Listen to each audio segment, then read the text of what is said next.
Where low shack at, the bottles getting nippy up the crack and we stacking chips, all of it's what I want. Plus money winners, that's what I'm on. You can say I'm gone. I prefer elevated pub sports radio. Time to get educated, get produced, leave the juice, letting loose with so much abuse that the bookies wanna call a truce. They getting slaughtered. Can't forget Jeff and low baggers in the chat. That's a lethal weapon 'cause we be pubbing.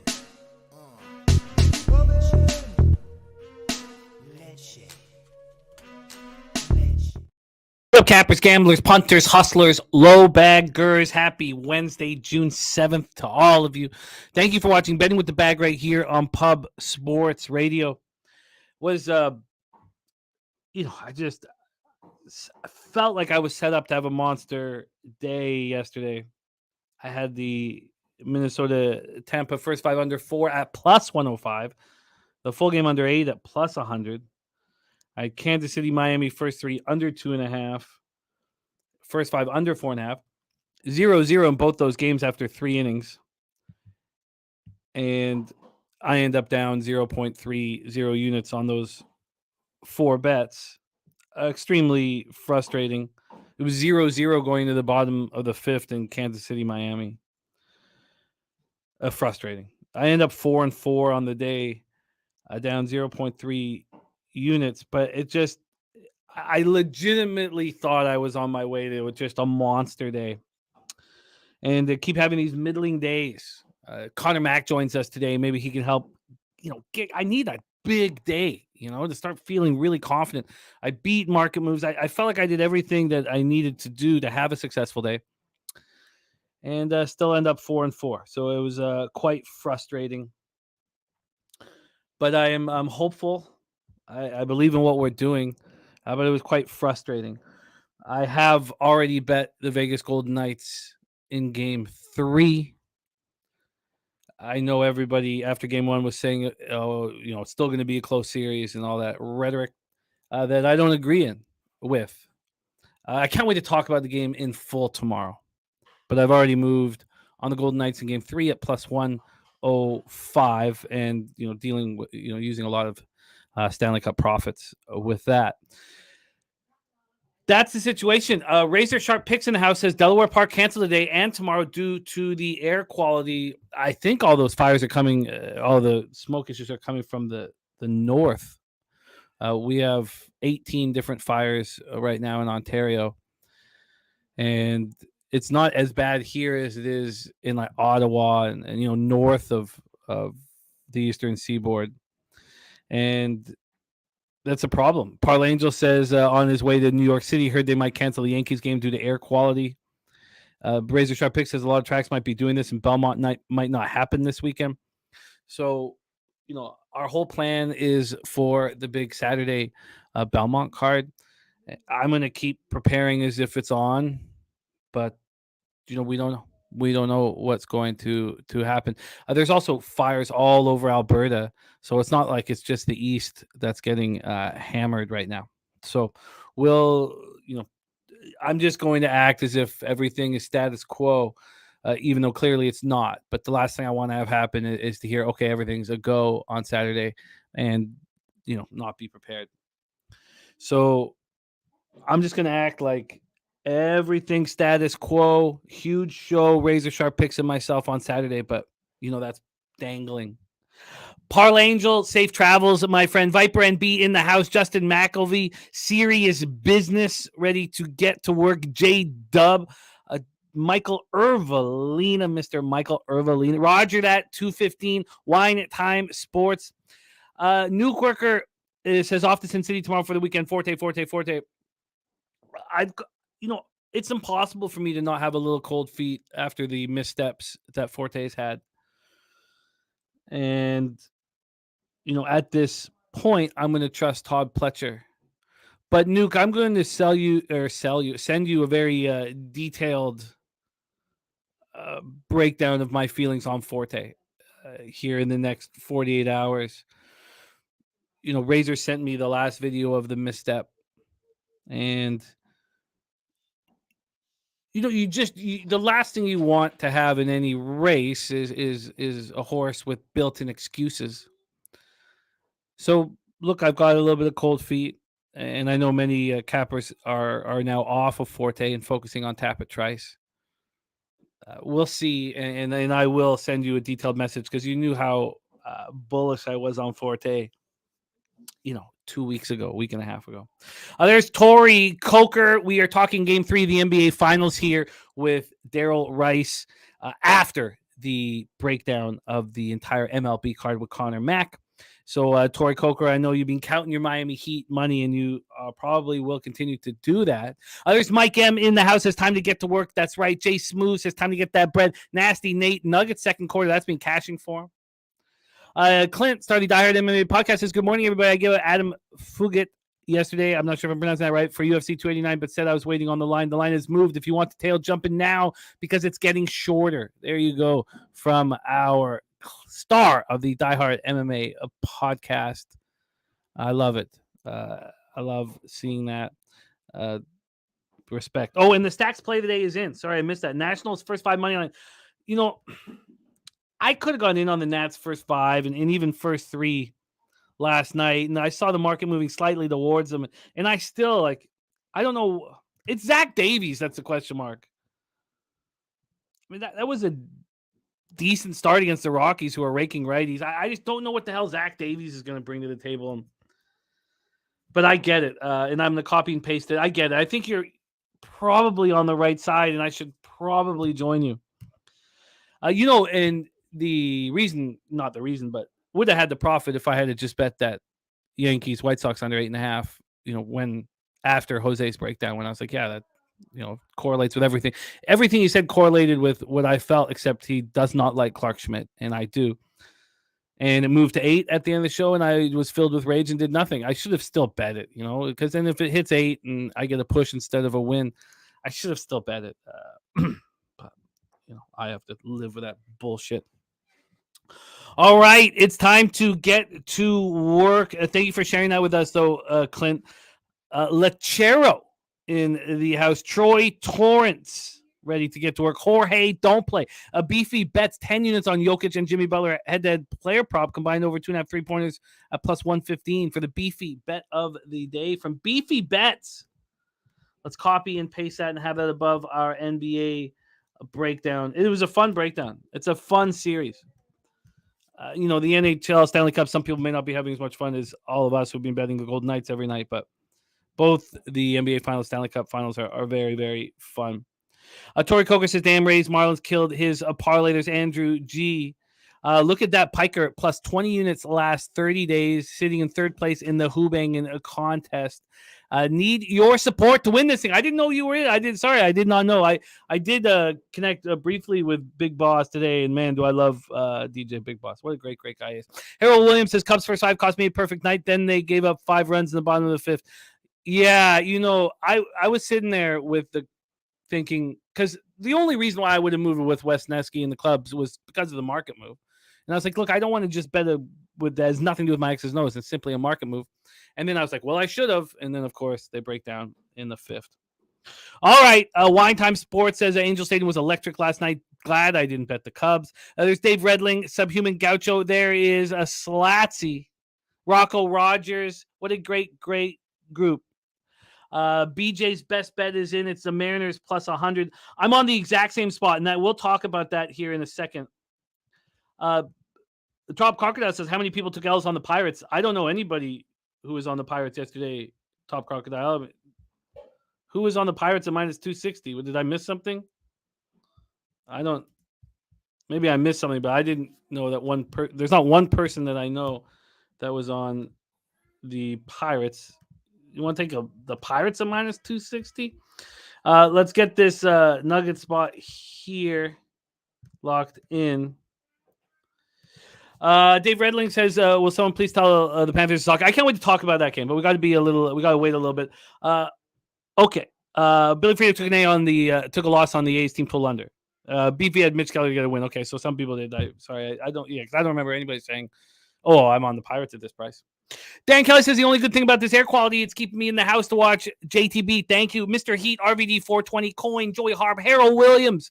What a great group. Dana, Delp, Joe Yurkovich running nice and hot.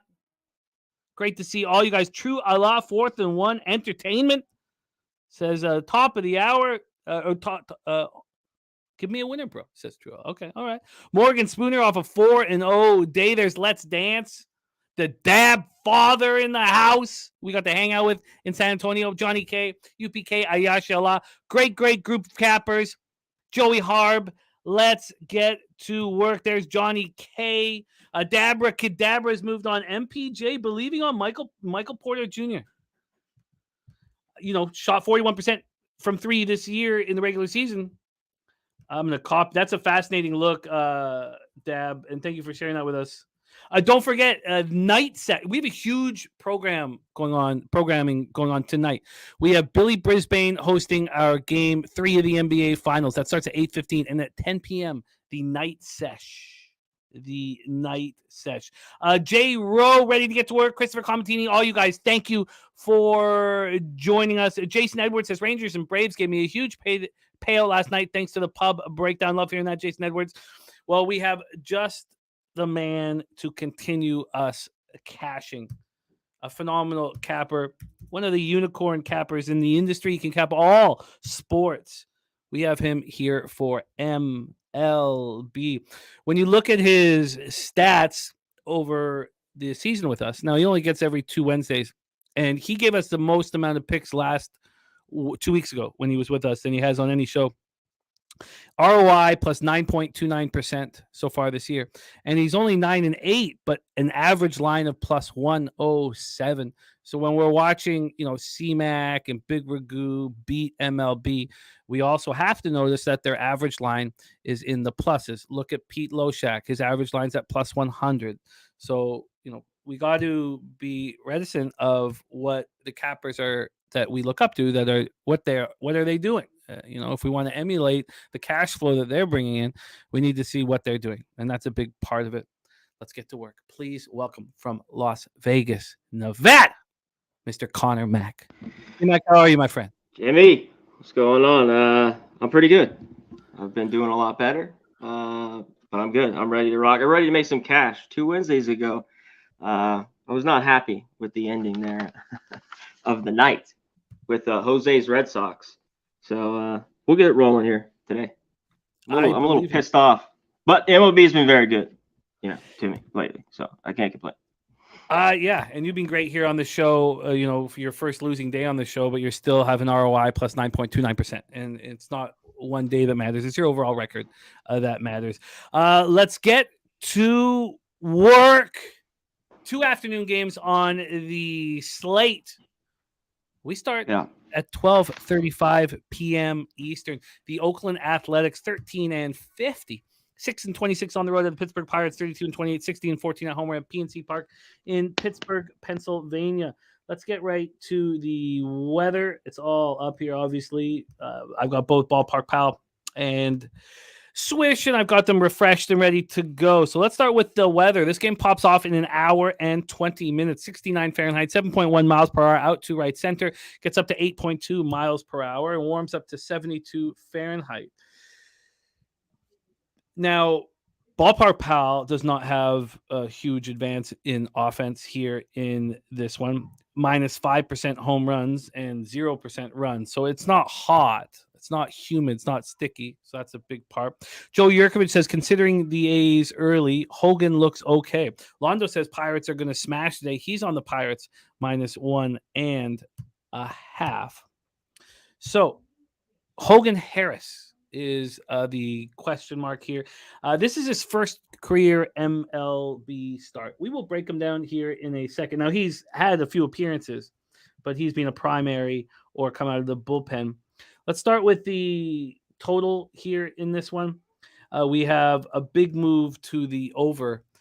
We have this opening up at 8.5. It lasted at 8.5 until midnight when it went to 9 at Pinnacle. Then at 8:18 this morning, it went to 9.5. It is juiced to the under.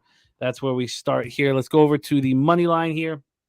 I love these set up on 2 different pages, so I will speed all of this up here shortly. But on the money line, we have a move towards the Pittsburgh Pirates. They opened up at minus 155. They're now minus 173. They got up to minus 180.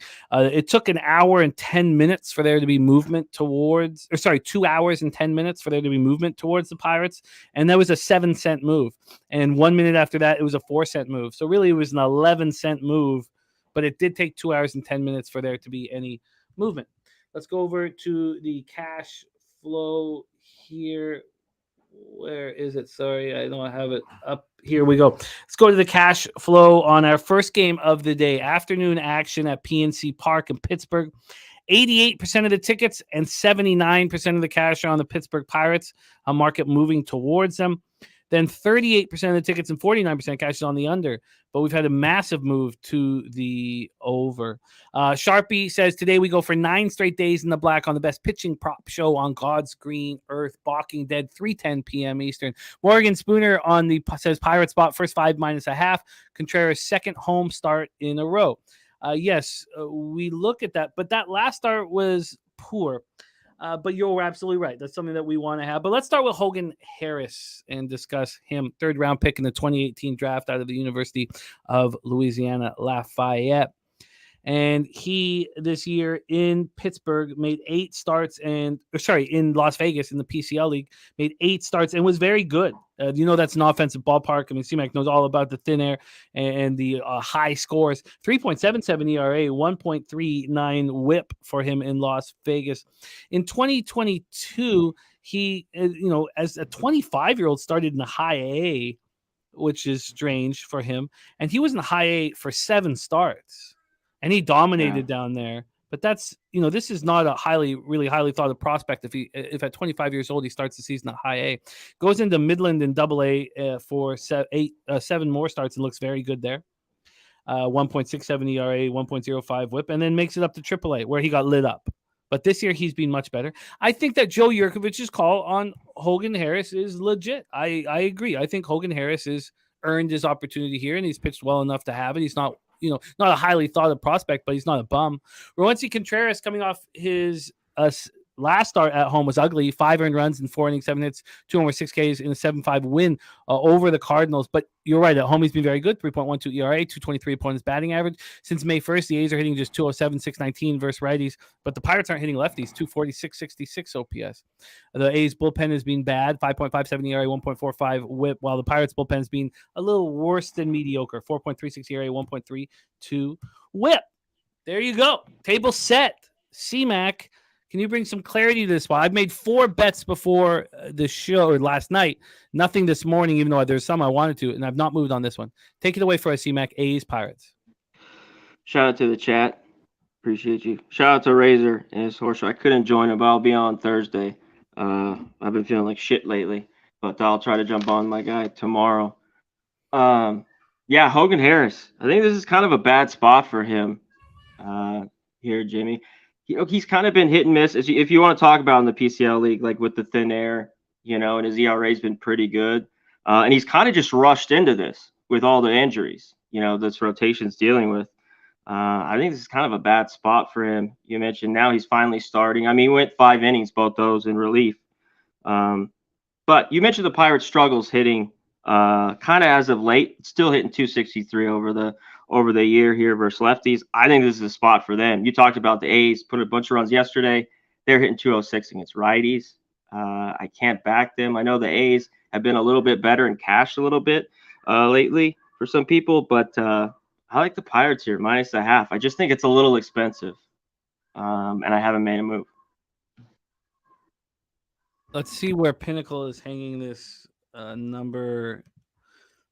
Get an idea of the cheapest way. It's not. It's. I wonder what it is. The first 5 -0.5 is just -113 at Pittsburgh for Pittsburgh. Yeah, I see 112, 113. Yeah, I don't want it. I just don't either. Coins on it. We've heard other cappers in the chat on it as well. Billy Friedrich says Contreras road ERA is about 4 runs better than it is at home. Sharpie says that he wanted the Rowancy K prop, but 4 left-handed hitters is enough for me to let it go. as through his career he has had major issues striking out lefties, yet he handles them in batting average and OPS category. That's very interesting. Dav Fenn's on the Pirates run line first 5. You have a lot of cappers. Johnny K on the Pirates team total over. Morgan Spooner on the Pirates first 5 -0.5. And Londo has already stated that Pirates going to smash today. The Pirates, if I need to sit back and say, I'm going to need a few runs here, which I expect to be the situation. I don't think Roansy Contreras is going to be lights out here. So, and I'm going to expect them to hit lefties, something they just really haven't done since May 1st. Yeah. I just would rather not be involved. Yeah, and I mean that would be, the bet. It's just with a team like this, they're not a team in the last month that I wanted to bet on. They were red hot. There's some teams like right now we'll get even to the Reds that I've been on, which I hadn't touched until 3 weeks ago, really, or so. Jimmy, I get it. I mean, that's where my look would be.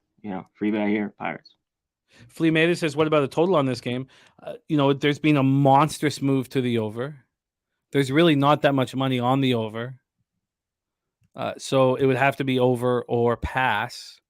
If it's over, it means there's increased volatility in this spot. I just don't find it appealing. And look at there, Joe Yurkovich, Oakland first 5 locked in. Yeah, too. Can you make sure Pirates get runs?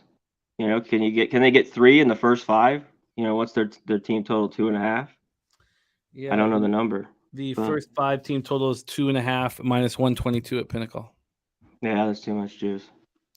Wine Time's on the over 9, says sees it 9.5 in some spots. Yeah, man, I get it. There's Millsy in the house. Jake Paul also joining us, telling us that Nate Diaz is going to get knocked the fuck out. Our Jake Paul. I don't. I'm ready to move on. This doesn't appeal to me. Just get my day started. So, C-Mac, we stay off? We're off. All right, we move on to a game I have invested in, 4:10 p.m. Eastern. We often talk about, cappers like Spanky, who's spectacular. He beats the line move by X amount and they go out for dinner. They don't watch the game. I watch the games. I watched every second of Seattle, San Diego last night, as it was very important to my night and to my bankroll. And it was a situation, where there was 97% of cash on the under and the line wasn't moving. And I was nervous. I had gotten in the night before. A very similar situation here today. Everybody on the under. And it is now, oh shit, sorry, that was the wrong thing. It is now, it's gone down a little bit. 82% of the tickets and 94% of the cash. I'd prefer that than 99% of the cash. But I saw some sort of uncomfortable movement on the full game total. Let's just get to it right now. First off, there's been very little movement in this game. There's been a 1 cent move to the Mariners. There's been almost no, it's been within 4 cents since this line opened up yesterday at 5:23 p.m. So that's there. So there's been no movement there. On the total here, which is what I am involved in, I got some uncomfort in the full game. This opened up at 8, and it did drop to 7.5 at 11:19 p.m., but lasted there for 6 minutes and was right back at 8. It's now juiced to the under, but so there's been a 5 cent move to the under. Now that's a lot of money on the total. So I was trying to think. I was like, okay, why would that be? And then I was like, well, they've used some important pieces in the bullpen on both sides. And Munoz came up. God, Munoz looks like just dynamite. Came up, called up after his rehab assignment, and he was throwing 100, and he looked so good. And he was used yesterday. And I was like, so maybe it's the bullpens that have been taxed a bit. And I knew I wanted the under. Now, we backed Kirby first 5 full game unders. I'm just keep going back to the well with Seattle and San Diego unders because they're just not hitting. And we backed George Kirby in the under last start against the Yankees. But part of it, and you guys will hear me say it all the time, is I want Kirby off a bad start. We wanted Logan Gilbert off of a bad start. Now, do you want Kirby after looking absolutely spectacular in his last start? And I said, yes, I do. But it's not the perfect situation. I moved on Seattle, San Diego first 3 under 2.5. I got minus 125 on that. And I moved on the first 5 under 4.5. And I got minus 120 on that. That 4.5 is now 4, which I'm happy about. That is now 4 at minus 105. So I like that. This all bet last night. And then when we go to the first 3, where is my... Oh, sorry, that's team props. The first 3, I'd like to see what this is because I had beaten it by 10 cents. And that's all. I've beaten it by 10 cents. The first 3 under 2.5 is at minus 135 right now. Piker says Kirby stuff is fantastic. He's due for positive regression, and they're facing a team that doesn't hit, so I'd be on Seattle. If I needed action or felt anything passionate about it, I don't. So, okay, so there's the start here. Let's get to the weather here and set a quick table here. So we have 65 Fahrenheit, 9.1 miles per hour left to right, but out, slightly out.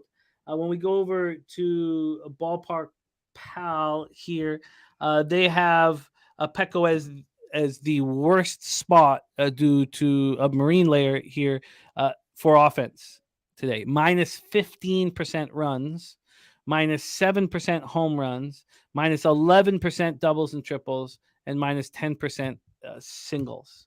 So we go over, we've already discussed the cash flow that made me nervous on the total, and on the money line, you have 50% of the tickets and 78% of the cash on the Mariners.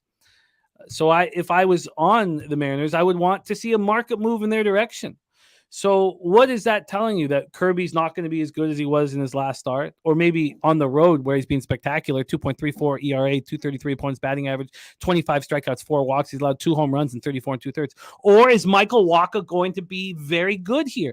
And I started leaning towards Michael Wacha being good here. Now, I don't want to fade George Kirby at all, but Wacha is capable of being good here. He's coming off not a very good start, 2-1 loss at home. He only went 4 2/3, 2 runs, 1 home, 8 Ks, and 5 walks. He's been good this year.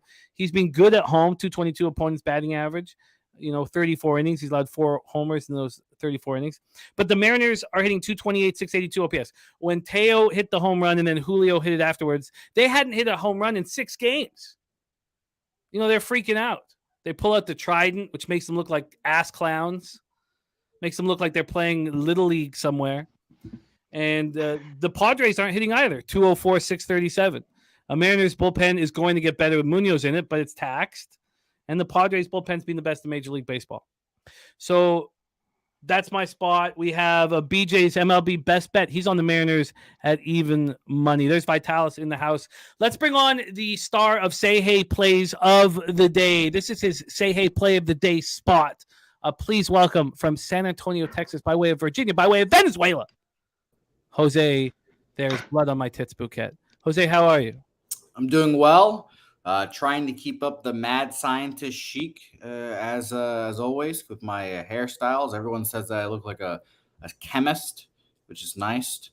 One of the nicer things people say about me. But I'm excited to talk about this game, and hopefully the market can guide us. Well, take it away, because I have let everybody know why I'm on the first 3 under 2.5, first 5 under 4.5, and it's a public spot. It was a public spot yesterday that cashed for me, and I'm just believing what I'm seeing, and I'm believing that these two teams can't hit. Take it away, Jose. Yeah, I'm just going to take the Mariners here. I'm going to follow the large bets, 50% of tickets and 78% of the money on the Mariners there. It is concerning. Obviously, the line has not moved. I am worried about that. But I do think Michael Wacha is due for regression. And I just think that the Mariners are, it's shocking to say that they're a better squad. I'm not sure, but I do believe here in Michael Wacha struggling here a bit. He was pitcher of the month last month, but I think he goes through dips and forms, but we'll see. So you're on Mariners first 5 or full game? I'm going to take full game. Full game. Have you tweeted it out? No. All right. Well, while I'm line shopping, let's hear what C-Mac has to say about this very interesting spot. Only 2 afternoon MLB games, and we know that it helps our day go by. enormously. So I'm not heavily invested, but I've got 2 units on this game. C-Mac, this is a great one. Mariners, Padres, 2 West Coast teams you know very well. Take it away. Yeah, I don't blame you here, Jimmy, for the under. I was on it yesterday. I'm tempted here, and I'm starting to see the move now. 7.5s are going everywhere. Where just 30 minutes ago there was that borderline, only a couple. These 2 teams have just been dead under and been money makers for me. You mentioned how good that gives me why I like it is Kirby on the road. You mentioned the 2.5 he had last year in all those starts. It was just 3 his road ERA, so that he was pretty good all year on the road. Walker's gotten touched up by the Mariners, so I get why people love the Mariners here. When he was with the Red Sox, last year's starts were all right. He didn't quite get through the 5th, but he got shelled in 2021. But I think I'm going to pull the trigger on the under here. I'm going to take this as well. Give me a player prop. As much as I like the under, this guy's just red hot. My guy Ty France, I've been off him a ton. He's 8 for 12 with 4 doubles. Give me his over 1.5 plus 120. He's been red hot. 3 for 5, 2 for 4. Give me one more day. Give me a double at least, or a couple base hits with Ty France. All right, grab that for you, C-Mac. I was doing a couple of things there, and Ty France does look very confident at the plate right now. Ty France over 1.5 bases. Yep. And what was the number? Plus 120. Plus 120, and you want to come in on the full game under. There are lots of, as we said, there's lots of 8s still available. So let's get you that, and let's get you that right now. Pinnacle's not up here for the first 5, so let me just see what that is for Jose. I think they're going to be able to beat Bet Chris. Bet Chris has the best line right now on the first 5, and I'm taking full game. Oh, sorry, you're taking full game. My bad. You said that to me too. Sorry, my bad. No worries. Okay, so that's a minus 111 then is the best that I can find. Cool. So Jose Mariners full game minus 111. C-Mac is on Ty France here. Let's get so move this over to full game, and let's get the total here. So that's all set up for the next game. Okay, and let's see what we can get for the best line available for C-Mac on this one. We have there are bookmakers moved it to 7.5. Heritage moved it to 7.5. We have 8s at minus 120. I know we can beat that. We have. I got a 115 at Circa right here. Yeah, same at Pinnacle. Okay, so, perfect. All right. So C-Max on Ty France over 1.5 bases and the under 8 at minus 115. Under 8 at minus 115. Great to see you, Sean Pulliam in the house. Rick J. Lamont Williams, max bet is in. It is the Marlins money line. So let me copy and paste that. Marlins money line. Jose, you are locked in. Your say hey play of the day is the same as BJ's MLB best bet. And good luck, my friend. Who are you working with today on say hey plays of the day? Today's Wednesday, so I'll be doing a show with Dabby Cab. Always interesting things happening on these Wednesday shows. Apparently I'm wrestling Dutch now. It's the whole thing. So it's going to be a great time. And shout out to MMA Locker Room, by the way. Here's a new interview with Eric Anders. Oh, nice. Fighter. So shout out to him live tonight as well. So shout out to him, and shout out to Razor Sharp Picks, the retired Razor Sharp Pick. Okay. All right. So we're all over this ball game here. All over it. The first game we let go, but we're all over the second afternoon game. Let's move on to 6:05 p.m. action. Detroit Tigers 26-33, 12-20 on the road. The Philadelphia Phillies 29-32, 16-10 at home. We're at Citizens Bank Park in Philadelphia, Pennsylvania. Let's get into the weather to get started here in Philly. Light fog. 74 Fahrenheit, 9.6 miles per hour left to right, and it gets down to 6.6 miles per hour. Again, a lot of air quality issues today, and we'll see how this ends up banging out. And we're nervous that it will affect our huge Saturday for the Belmont. There's grit and grind in the house. All right, so we've seen what they're saying wind-wise here at Ballpark Pal, minus 4% home run, plus 5% runs. So it is sticky enough for there still to be offense. Joe Yerger says, can't believe yesterday's final score 1-0. Today we have Reese Olson. We talked quite a bit about Reese Olson when he was making his debut. And for those of you who were watching, Reese Olson was absolutely spectacular. I mean, he had so much movement.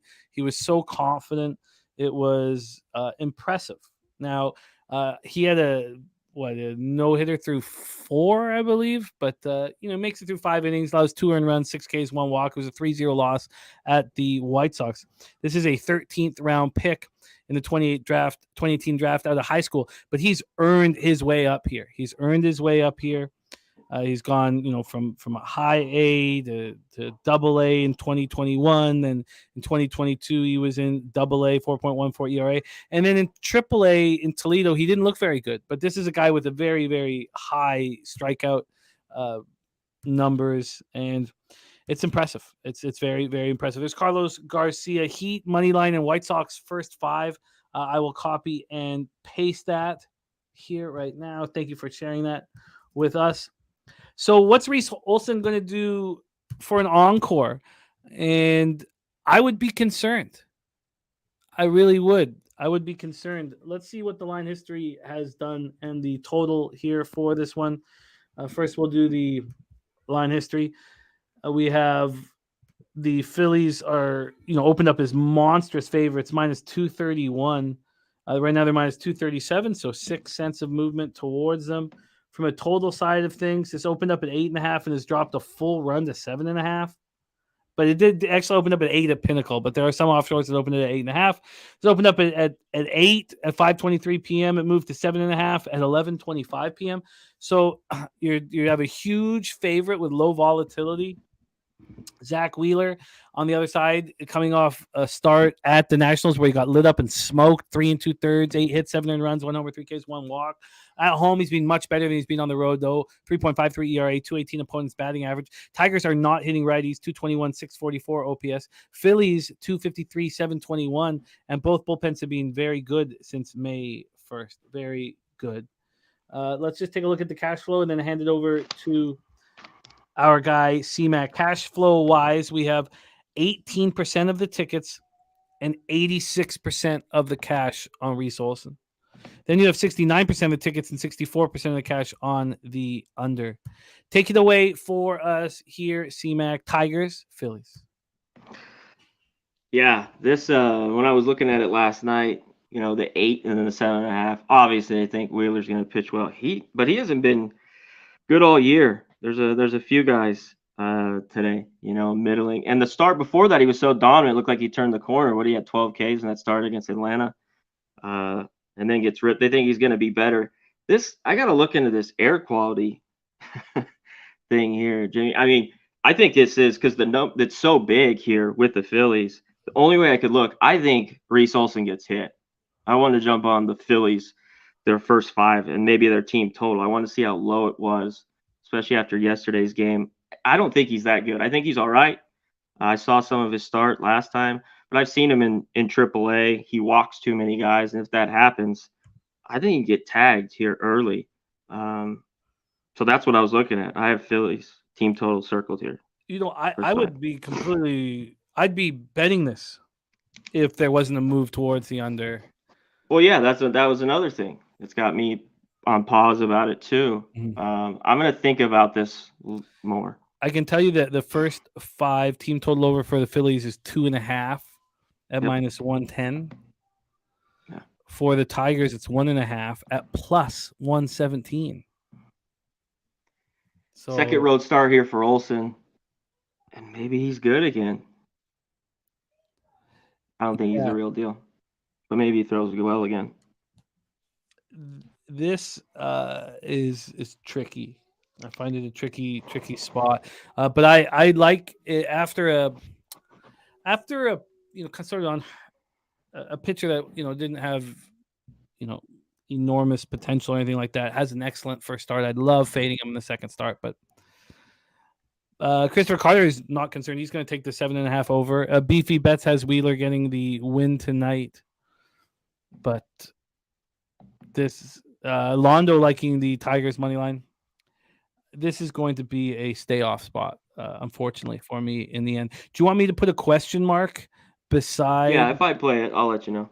Okay. Sharpie says these books can go suck a fat one, putting Wheeler's K-pop at 8.5. He's only hit that 2 of 12 games this year. Sharpie 316 rule 34. We don't chase women or K-props. Yeah, 9 for him today. Wow. Yeah. Joe Yurkovich only 4.5 team total for the Phillies -110 or run line for Phillies -110. AOD in the house. What up, AOD? All right, let's roll on. Nothing there for me. 6:10 p.m. Eastern. Next up, Kansas City Royals 18-43, 9-20 on the road at the Miami Marlins 34-28, 20-13 at home. We're at loanDepot Park in Miami, Florida. Jordan Lyles going up against Edward Cabrera. We backed Cabrera first 3 and first 5 last start, and he was amazing. It was his best. Now it was at home against the A's. We know that he's going to get more and more comfortable at home, and 2.77 ERA, 215 opponents batting average, and we know the stuff he has. He's got electric stuff. He just got to figure out how to not walk as many batters. Try not to be so perfect. So, Craig Schrader says 0-10 coming. Now, Jordan Lyles had a very good start last out, and the market indicated that was going to be the case. Unfortunately, there was about 6 runs or so scored in the 8th inning when they were up 2-1, and it still slipped over. I thought the total was 8.5 in that spot. On the road, he's been bad. 0-4, 9.89 ERA, 287 opponents batting average. But he's better than the numbers indicate. And he's a pitcher that I've always wanted to fade over the years. But now that he is in the Jordan Lyles Day realm, I look for ways to back him. I really do. 6.89 ERA, 1.32 whip. He's allowed 17 home runs, 66 and 2/3, but he's coming off a decent start. Cabrera, on the other hand, looking excellent. So both teams hitting, Royals versus righties since May 1st, much better. 238, 731, better than they had been. Marlins versus righties, 261, 723 OPS, of course, buoyed by Rise, who's now hitting 401 on the season. Royals bullpen 4.60 ERA, 1.50 whip. And Marlins bullpen 3.54 ERA, 1.44 whip. Rocco Rogers looking at the. I'll be right back, Jim. Sure, my man. Looking at the over 6.5 Ks at -115. Millsy looking at the Arise player prop. Sharpie says in the last 30 years in MLB, only 8 times his player had 7 hits to 1 strikeout ratio. 20 win 8 times now. Arise 2 months into the season. Crazy to say this is the best hitter since the great Tony Gwynn. Cheshire Cat says Dela Cruz RBI or Arise has been money. There's Top Set in the house. Great to see you, Elio. Piker says splitting a run line first 5 in full game with Miami here. Jordan Lyles should help out the cause. Okay, so let's take a look at the line history and the cash flow and then decide how we're going to move on this one. I really wanted the cash flow I wanted to wait and get some market analysis here. This opened up -161. It's now -172. There was pretty much immediate movement towards the Marlins. There was a 10-cent move at 8:06 p.m., and I was very curious to see what would happen next, and there's been nothing since then. It's moved 1 cent since that first move. That first move came about 2.5 hours after the line dropped. So from the opening line, we have an 11-cent move to the Marlins. Let's take a look at the total in this spot. I think this will be illuminating. There was an initial move towards the over. It stopped. So, I guess I take that back. There was a 2-cent move towards the over, but then it came back down. I guess I take that back. There was another move towards the over at 5:48 a.m. Up to -117. There's been a 9-cent move to the under since that move, and there's been no move since 6:02. So there's been a 2-cent move to the over and an 11-cent move to the Marlins. 2-cent move to the over, 11-cent move to the Marlins. We have 92% of the tickets and 97% of the cash on the Marlins. You'd probably hope that there'd be more than an 11-cent move, especially when this line is not. I mean, they're not that big of a favorite. Total wise, you have 53% of the tickets and 63% of the cash on that under. And I do find that under appealing. With all that said, I don't really want to back Lyles in at all. So take it away for us here, C-Mac. Royals, Marlins. You hit it right there. Right now, that last start was better than you mentioned. They got the runs, the Rockies, like right when he came out, those 6 or 7 runs the next couple innings. I can't back him. I have to see more. And he is a better pitcher, than what he's been. You mentioned, I think he's going to have better starts. But on the road here, no way. I can't back the Royals. As much as I want a dog and a price, I can't take them. Marlins a pretty good baseball team. I don't want to lay this number. I don't even want to take them, the -0.5 here. Home team run line, I don't want that. Team total's a little too juiced. So I had to stay off. Cabrera's a guy I like. He walks too many for me at times. He can get out of it. He's done all right. He's here at home. I think he'll do okay against this Royals team that just at times looks putrid at the dish. So yeah, in the end, I'm off. And nothing on the total. I mean, I don't trust these teams to score runs. Yeah, at times. If I had a free bet, I would take the first 3 under 2.5. But I don't want Cabrera after his best start of the year. And I'm not on the, these pitchers that are thought to be the worst pitchers in the league. I try to find ways to support them and to support the worst teams in the league. So I guess I have to stay off. I really wanted to get involved in the game. I enjoyed capping it, and I was staring at it for hours and hours and hours and hours. But your fee for bankroll, Spence, my guy Lechero. Yeah, man. Son Dizzle is booking a trip down to Costa Rica right now, and I'm so jealous. Very, very, very jealous. Billy Friedrich adding the Royals full game team total under 3.5. Rocco says Cabrera's a lot better at home. There's no doubt about it. But he's a young, confident pitcher who's coming off his best start of the season. And, it's not a very big line. The whole world's on him. None of that appeals to me. None of it. Razor says the Marlins are 11-1 their last 12 interleague games versus right-handed starter. I get that. Londo liking the Marlins first 5 -1/2. Piker capped this way north of 200. Yes, Piker, you would think it would be. So it wouldn't. Yeah. I consider that a red flag. I don't consider that, I'm getting a deal. Yeah, I consider a red flag too. I mean, maybe just over 200. Marlin's a better team, but I think they're a 500 team. Are they really 6 games over? Yeah. Noli No says coming off a good start is a bad thing. No, it's not a bad thing. But No. I just for a young pitcher coming off his best start of the season, yeah, I don't. And here at home, he could just shut down this Royals team. Definitely. Easily he could go 6. I could see that. Definitely. And maybe he has figured everything out now.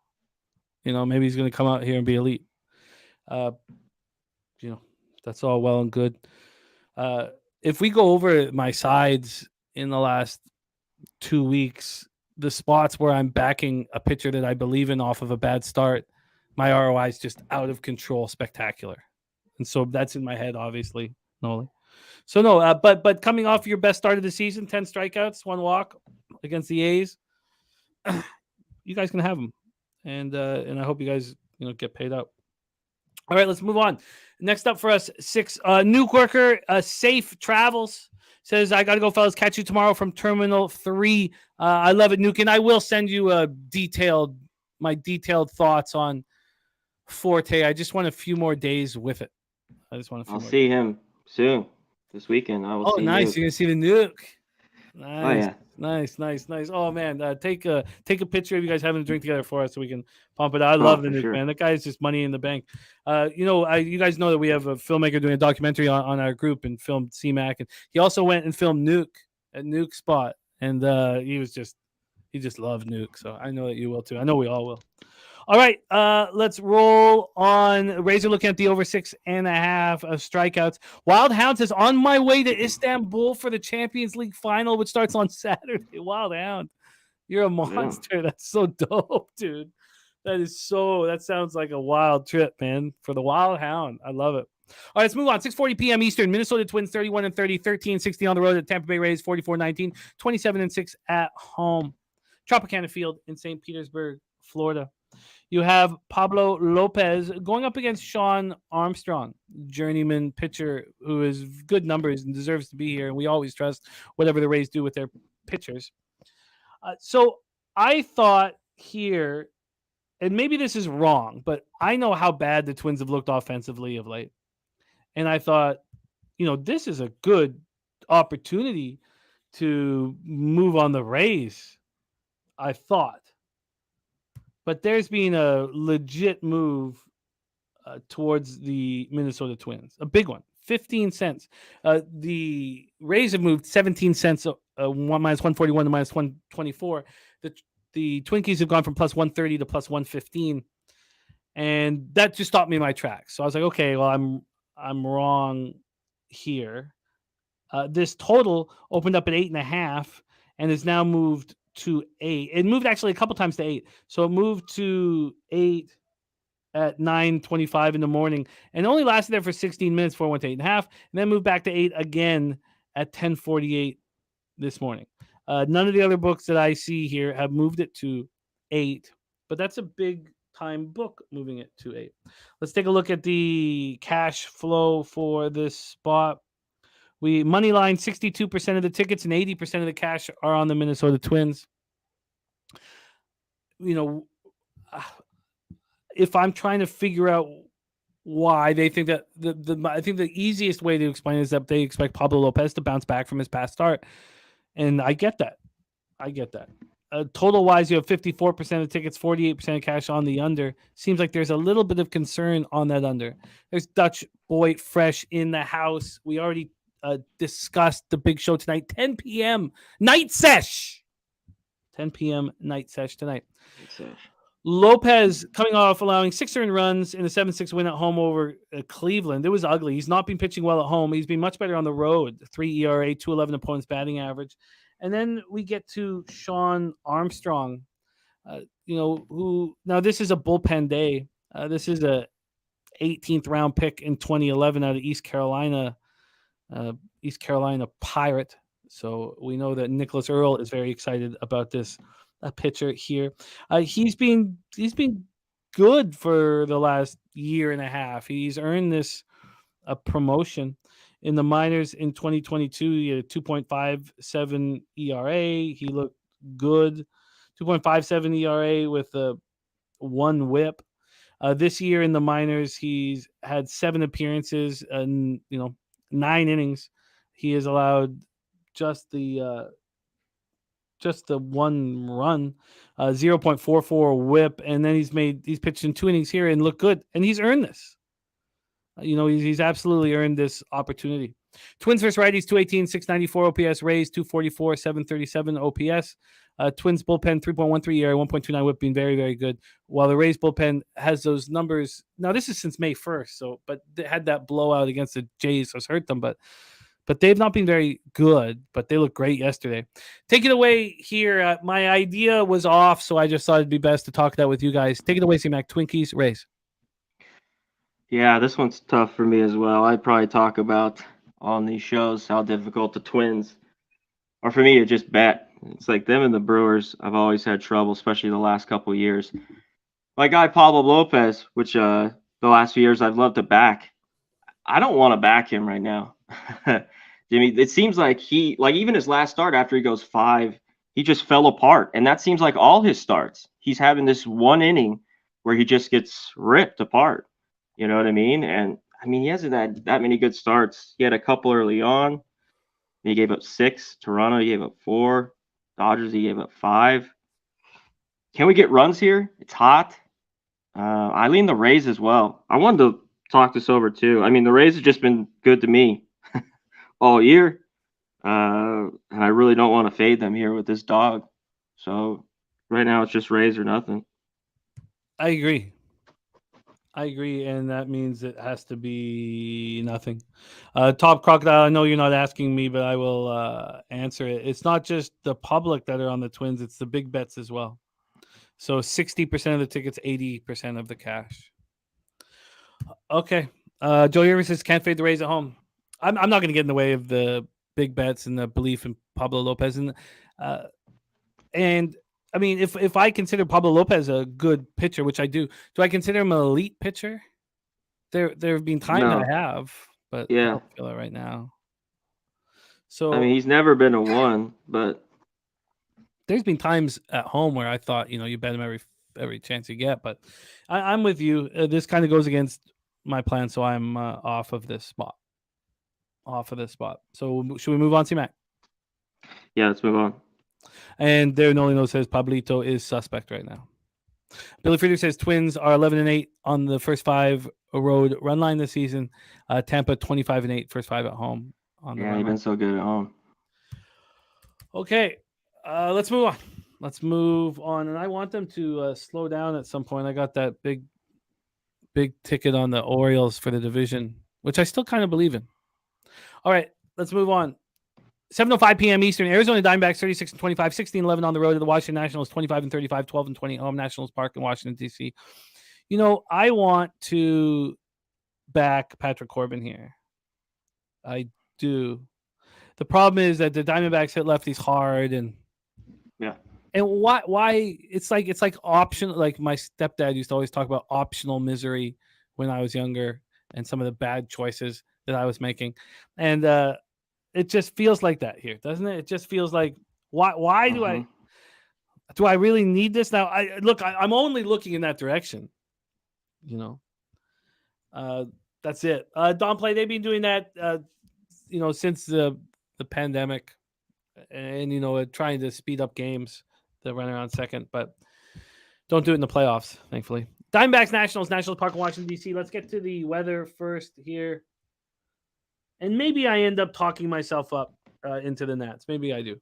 But let's break this one down. 79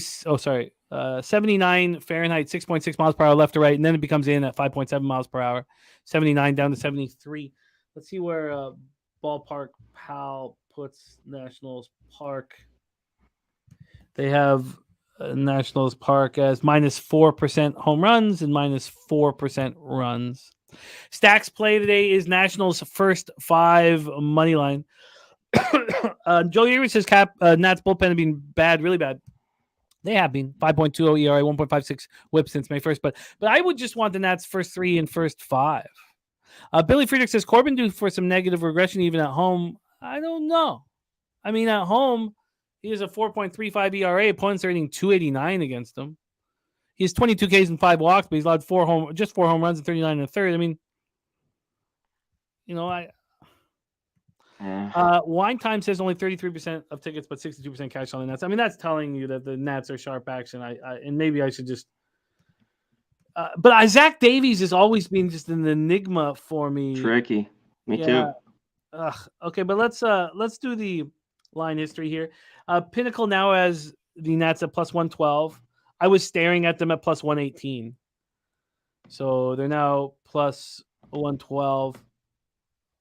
That's a legit move. That's a 6 cents move. So there's some concern here. From a total side of things here, we have it opening up at 9.5. All the other books have moved it to 10. Pinnacle has moved it back to 9.5. They did move it to 10 at 10:27 a.m. They moved it back to 9.5 at 11:16 a.m. That's if the volatility is going to skyrocket. There's my guy, Mr. Always Profit in the house. Great to see you. Rick J says trusting the Nats bats to show up is rough. So let's start with. I want to see the cash for myself here with this Nats spot. So we have 34% of the tickets, 66% of cash on the Nats. Then you have 71% of tickets, 90% cash on the over.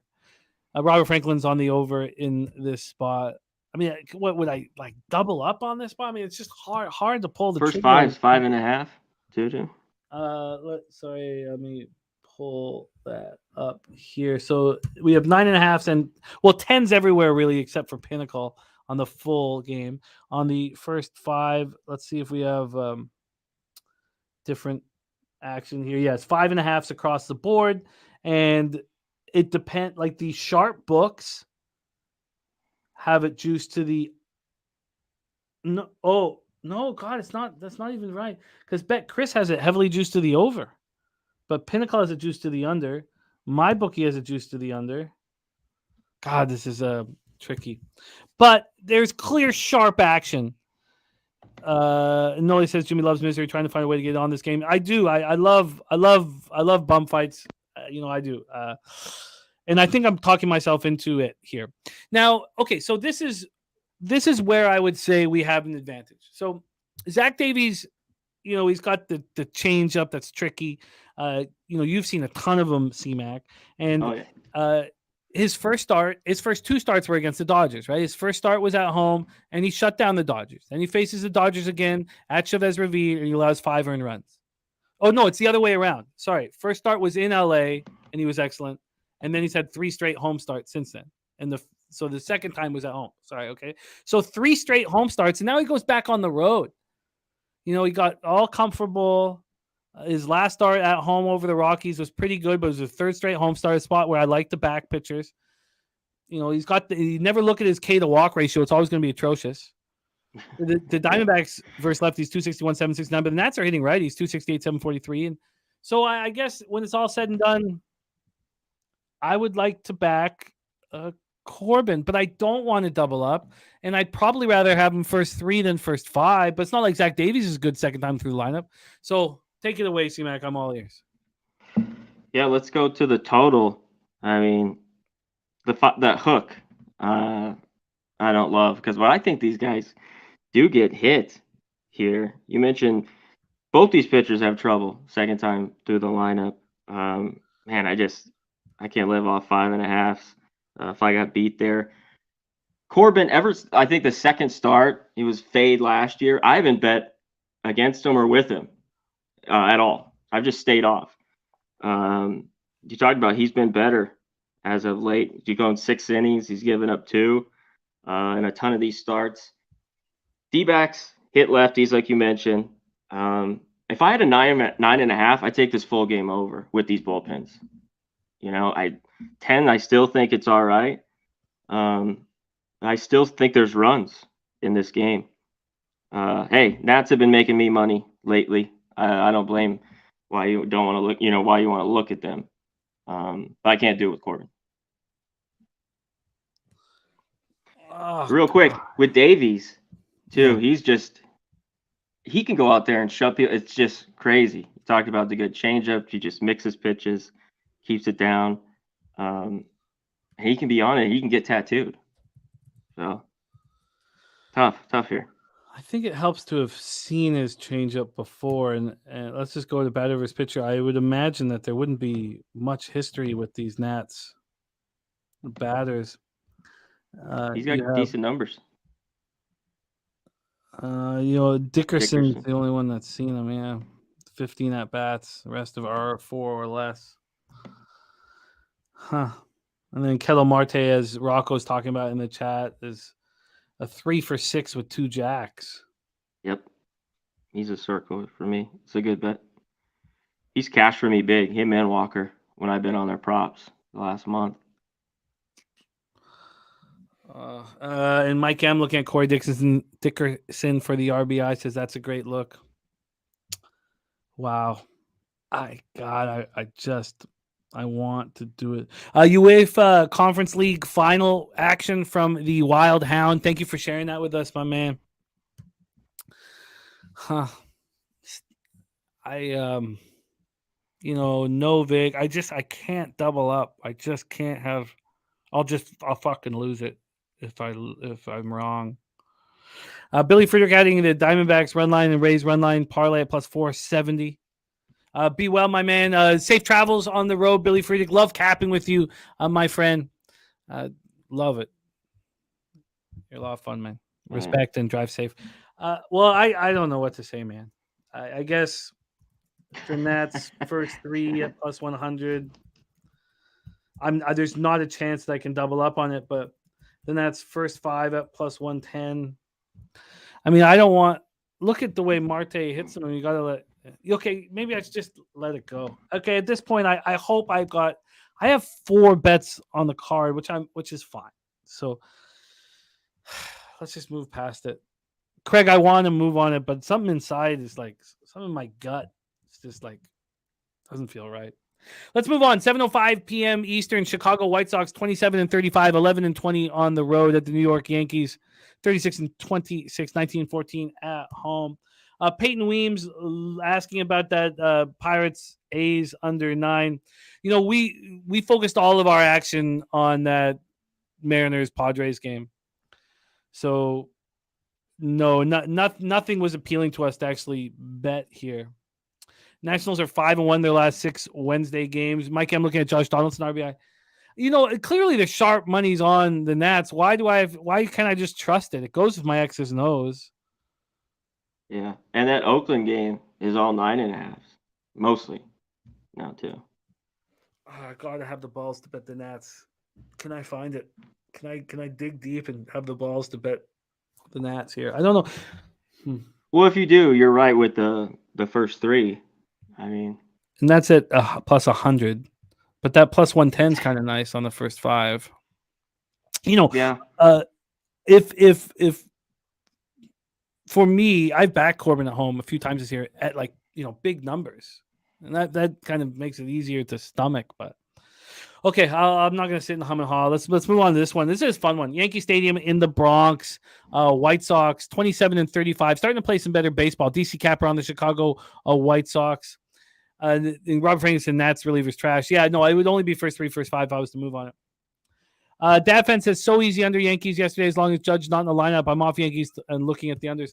I was so furious that it moved from 8.5 to 8, and I didn't just bet it during the show that I just, you can see how that can affect everything in life. Like when you're angry, it clouds your judgment, whether it's sports or life decisions, anything.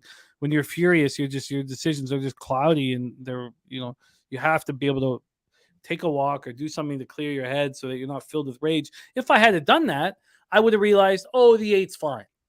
But no, I just held into the rage like an asshole. Lance Lynn versus Randy Vasquez. Let's go over to the weather here in the Bronx. 66 Fahrenheit, 9.7 miles per hour to right field. Goes from 9.7 to 7.3 miles per hour. Andrew G bet the under after watching me bang the table. I knew that. I actually thought that. But I thought this literally hours after. Like when the game started and I knew it was on there, I was like, I bet you people saw how angry I was and just bet it then. But that doesn't, I want everybody watching this show to succeed, but I also want to. Okay, let's get back to the fucking weather. And that cost me a winning fucking day. Okay. Minus 1% home runs, minus 6% runs for the weather here.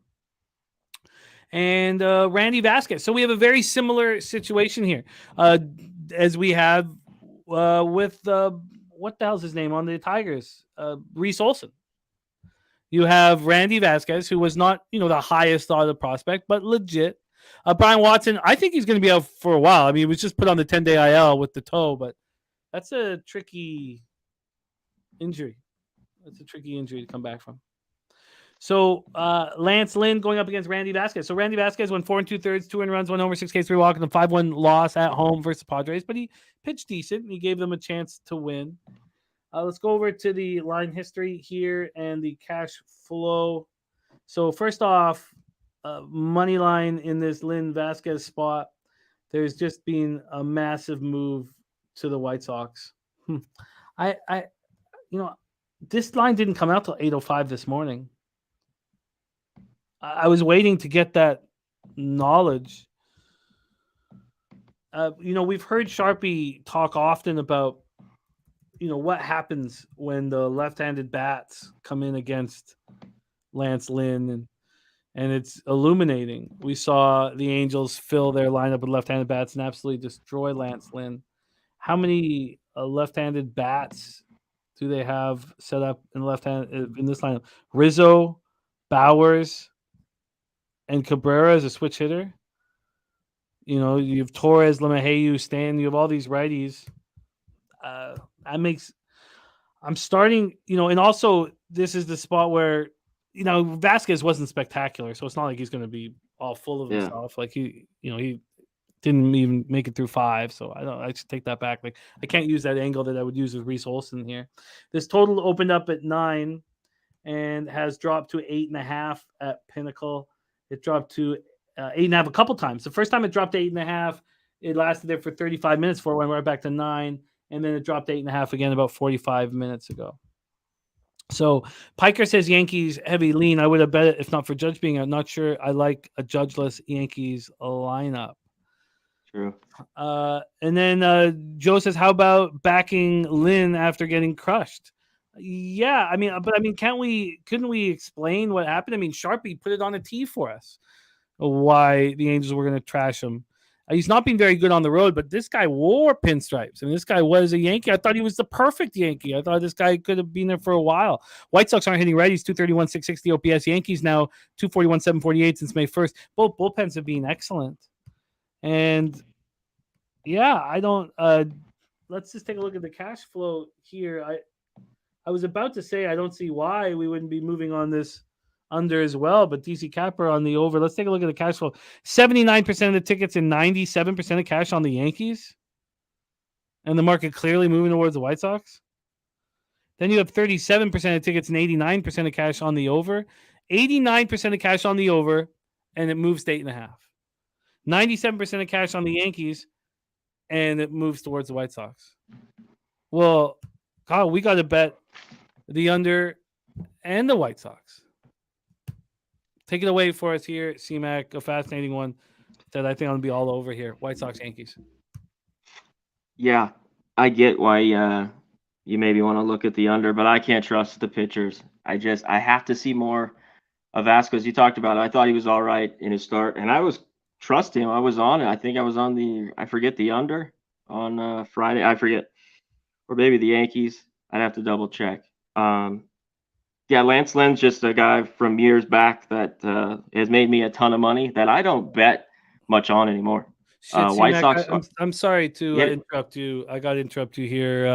Our guy Mally Mal, who's you're close with. He's had our back. He's had my back and Pete's back. Lost his mom yesterday. Man, that's just fucking awful, man. There's no words that anybody can say to make anything better. But all we can say is that we love you, man, and so sorry that you have to go through this. Yeah. And your family's so lucky that they have you to help guide them through this. And if you need anything, we're here, and we'll always be here. And we're better because you're a part of our group. We're better cappers, and just that's all. Just we're here for you, man. And sending love and strength to your family. I'm so sorry that you got to go through this. So fucking sorry, man. So we're all thinking about you, and if we could all just take a second here, and send Mally Mal and his family as much strength and love and everything that you can, all the positivity, all the light. And I know that you want to touch on it too, C-Mac. So I'll give it to you. Yeah. I'm glad he can come here. Maybe get away from that. Like you always talk about, Jimmy. We're a big family, so prayers to you, my man. Great guy. Yeah, he's such a great guy. Get through it. I'm so sorry. That's fucking. Oh, that's rough. And I'm sorry, but we had to, take a stop here because there's, that's us being here for each other is more important than capping a game. And but we love you, Mally Mal. Back to this spot with Lynn and Vasquez. I mean, to me, the market's screaming that the books are opening up their arms to anybody who wants to bet the Yankees and anybody who wants to bet the over. But I think that you're right here. But the fact that they're opening up their arms to all the over money makes me think that Vasquez is going to pitch good enough. I think Lance Lynn's going to throw. I'm going to move on the White Sox first 5 in full game here right now. But sorry, I didn't mean to interrupt you. And thank you for handling it so well. You finish off your thoughts here on White Sox, Yankees. Yeah, I wish I had a lot more. One thing with the Yankees, what do we see? Do they go on a slide? I get the bet here, Jimmy, because with no Judge, what does this lineup? Can they get through this time? And yeah, I'm not going to do it. I'd want a better number. I don't think this is good enough for me to back the White Sox, who have just been dreadful for me, but they are turning around, and I wish you luck. Let's move to 8.5 here as well. Oh, I'd like to see. If I had more trust, I'd be on this under with you. Just I don't 5 know. cents. How many relievers were used yesterday? Let me just do a quick run through here. Yeah, Cordero, Conley, Abreu. Then the White Sox had to go to Liam Hendricks, who didn't, look that good. They used Kendall Graveman, who's been excellent this year. And Joe Kelly got touched up too. So we have the best guns being used here. So then the question is, Top Crocodile said the line moved towards the White Sox yesterday too, with cash on the Yankees. And they took care of business. Do you just go White Sox here, first 5? I mean, there's a definitely bullpen advantage with the Yankees than this White Sox pen. Yeah, but the White Sox pen since May 1st been very good. 3.04 ERA, 1.12 whip. But you're right. No doubt about it. I mean, I have to trust Vasquez, which I don't want to do. So maybe the easiest way is just to take White Sox first 5 and full game. I'd like to see, was this ever a 5 total? Let me just see if this was ever a first 5. It probably was. And if it wasn't, I won't take the 4.5. I think having that 5 in line for a push is extremely important. Not only was it a 5, but it's a 5 everywhere except for Bet365. Which means I can bet this at Bet Online as a 5. Let me just check that out very quickly, and then we'll move on. It's a 5 everywhere. Okay, here, this will just take 1 second, and we'll move on. I'm not just humming and hawing for fun here. I'm going to move on this. I'm definitely moving on the White Sox first 5 in full game. The question is, yeah, it's under 5 at minus 120 everywhere, but Bet365. Huh. Lucas Ryan says it's time to take Lynn to the shutout back. I mean, I've got to take Corbin and Lance Lynn today. That's what I've got to do. And then if this is all predicated on Lance Lynn, then I shouldn't move on the full game. I should just move on the first 5. And then, if that's the situation, I'm buying into Lance Lynn. Let's just go one. I know this is taking a long time, and I apologize for that. Let's just quickly do one more thing, though.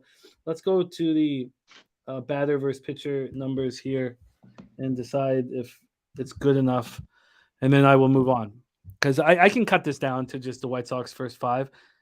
That's no problem. And I think that you were intimating that was probably the best move, CMAC, to stay away from the bullpen advantage that the Yankees have. And so matchups against Lance Lynn, they hit him, but Rizzo hits him, Judge smashes him, Bowers hits him. So again, we're talking about the lefties hit him. The righties don't. LeMahieu's hitting 105 off of him. Okay. This is not a spot where I want to double up. And Deshaun, I can't stay away under any circumstances. Like this is why we do all the work to see a spot where 97% of the cash is on one side and the market's moving to the other. So I'm going to be on the White Sox first 5. And then the question is, do I add anything else to it? Yeah. And I like the under a little bit, but so do I, but I want that 5. I mean, I can bet it here at Bet Online. Lance Lynn, he's got to be better. I mean, he got lit up. Let's start. Wine Time says it was so cool to see his buddy Jake Bowers go yard twice in his backyard at Dodger Stadium over the weekend. And Billy Friedrich says White Sox still have Middleton, arguably their best reliever this season. And Crotch is available out of the pen. Okay, with all that, Alfonso Scott says mortgage bet on the Nuggets Heat over 55 first quarter. Wow. Okay. Rob Free says Corbin and Lynn held to the gnaw. Yeah, that's why the prices are so nice, because that will be the underlying theme that everybody feels. Question will be is whether I go first full game and I don't believe Vasquez is going to be great here, but they are giving him somewhat of a juicy spot.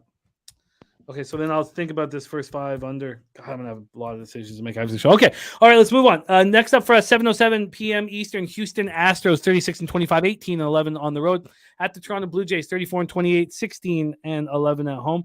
We're at the Rogers Center in Toronto, Ontario. So I guess the roof is going to be closed because of the smoke, the air quality. Any building that has a roof will close it. So we know the roof is going to be closed, which is a surprise. I don't know if people will realize that's going to be the case. You would think it would be open, but it will be closed because of the smoke. So we know that for starters. Secondly, Toronto opening up at minus 146. They got up to minus 155 at 9:59 a.m. And then there was an 11-cent move to the Astros. So this is a real fascinating one where I was like, there's just too much guesswork. And I'll discuss why here. Let me move back to full game. But I can just say it right now while I'm getting the full game total up. Chris Bassett in the first start since the birth of his child. Not only that, but he said that weekend against the Mets was one of the greatest weekends of his life. He goes back against the team that he played for that didn't re-sign him, and he outpitches Verlander. He goes 7 2/3 with 8 Ks and no walks. We were on the Jays' first 5 in full game at plus money, and it was cash. Then he leaves the stadium as soon as possible right out. There was clips of him. Hazel May was covering him with his backpack, running out to go to the birth of his child. How you follow that shit up? I don't want anything to do with the Jays here. But then, are you going to take Ronald Blanco and trust him? And you probably should. This has been moving to the over at Pinnacle. It opened up at 9. It moved to 9.5, 23 minutes after it came out, back to 9. Right now, there's been a 10-cent move to the over. Let's take a look at the cash flow here. Now, a Beefy Bet says, I think Bass slaps tonight. Oh, Bass. Oh, yeah, he gets booed every time he goes out there. But Bassett, are you talking about Bassett, though? Oh, sorry, Bassett. Bassett's been so good. And sometimes, you have the birth of a child and then you pitch fantastic again. Like, this is just, I just don't want him. 22% of the tickets, 31% of the cash on the Astros. Market moving that direction. 43% of tickets, 69% cash on the under, and the market's moving against that. This makes me think that the over is in play and the Astros are in play. But, Blanco coming out 5-2 win at home versus the Angels. He looked pretty good. 5 in the third, 2 earned runs, 5 Ks, 3 walks. Only throwing 17 in the third innings so far with 21 strikeouts. The Blue Jays are smashing righties right now, 278, 793 OPS. Astros just 248, 730. That's all since May 1st. And the bullpens have both been good, similar numbers. Take it away for us here, C-Mac, Astros, Blue Jays. Yeah, I don't want Chris back. And he's been good. He got shelled early on. I've took him a few times. Took him in that last start. I'm going to fade him here. Again, I think there's way too much value here with the Astros. And I think they get to him. I don't want him full game. Obviously, I like this Astros bullpen better. Blanco, I get it. I'm leaning to this over as well here. I just don't know if I want to double up on this game. But I got to take the Astros at this price. I agree. I just don't know how Bassett can be in his routine. Well, he's not. I agree. Let's move this. Oh, I know the feeling, Julian, that, there's going to be days like this where we're on the other side of each other and it's not a comfortable spot. Mike M says this season starters coming off a loss as a favorite pitching in a non-divisional night game are 53-23 under when the line is shorter than the previous game. That was to support the Yankees under spot. I mean, I've got it here with a question mark. I kind of like it too at the 9. Yeah, I'm gonna look at that. But I can't. I have to go to bet online to get the under. Jay, yes, we'll be doing CFL tomorrow. I've got to figure out how we're gonna bang it all out, but we'll be capping CFL throughout the year. CFL back tomorrow? Yeah, it's all starting this week. This is week 1. Okay, so I'm right with you, but let's line shop for you here on the Astros full game. And that is a good point. Why I don't need to double up on the Astros first 5 in full game. I don't need to sit here with this Chris Bassett idea that he's going to. But how's he going to possibly? I don't know. I'll keep thinking on it. Let's line shop for you on the Houston Astros here. Houston Astros, the best line we can give you.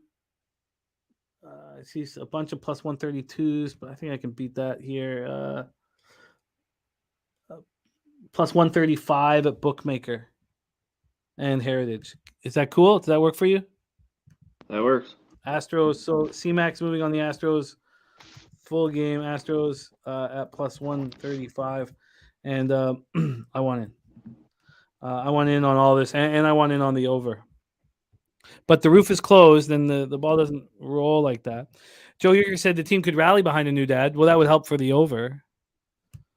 And Joe Yeager is looking at that Astros team total at 4. Beefy Bet says Stros are too live to take the money line on Toronto unless you take Bassett to get a win. And we have an early pick 5 from Razor Sharp Picks over at Parks. Pop that up in the chat. An early pick 5 for Razor Sharp Picks at Parks. Rick J says can make a case for both sides. I can't. I don't know where the case comes from for the Jays personally. I don't at this price. Oh, and especially you know how much fun the Astros are going to have not seeing Gaussman out there. He was spectacular yesterday. Yeah, huge. Yeah. That's I'm done. Match here. I'm done letting the market do anything to me on Gaussman starts. Fuck it. I'm going to bet him every 5 days, no matter what, until I feel like that's wrong. I'm going to stop. I'm going to stop with this bullshit. I don't, because last 2 times the market's gone against Gaussman, he's been fucking lights out. He's allowed 1 run in both of those, and I've got to stop. He's been nasty. All right, and you know what happened here, of course, the fucking armchair clowns were so angry we didn't re-sign Rob Ray and throwing just a fucking, these fucking idiots. Okay.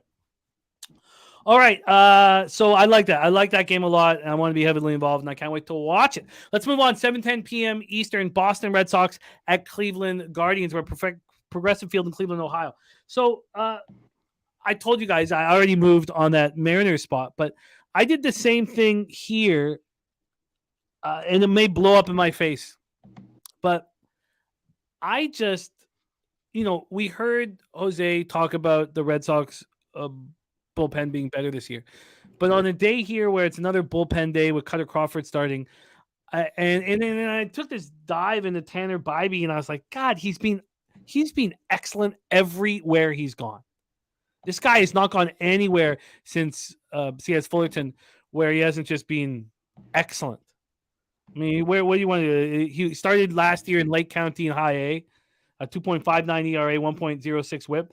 They move him up to Double A. This is a 23-year-old, and he's 6-1 with a 1.83 ERA, 0.88 WHIP. I mean, that is like this is a 5th-round pick, out of Cal State. So then this year he starts in Triple A. 3 starts, 15 in the third, and he's 1.76 ERA, 1.04 WHIP. And now he's home here. I mean, I just don't know why I wouldn't want him here.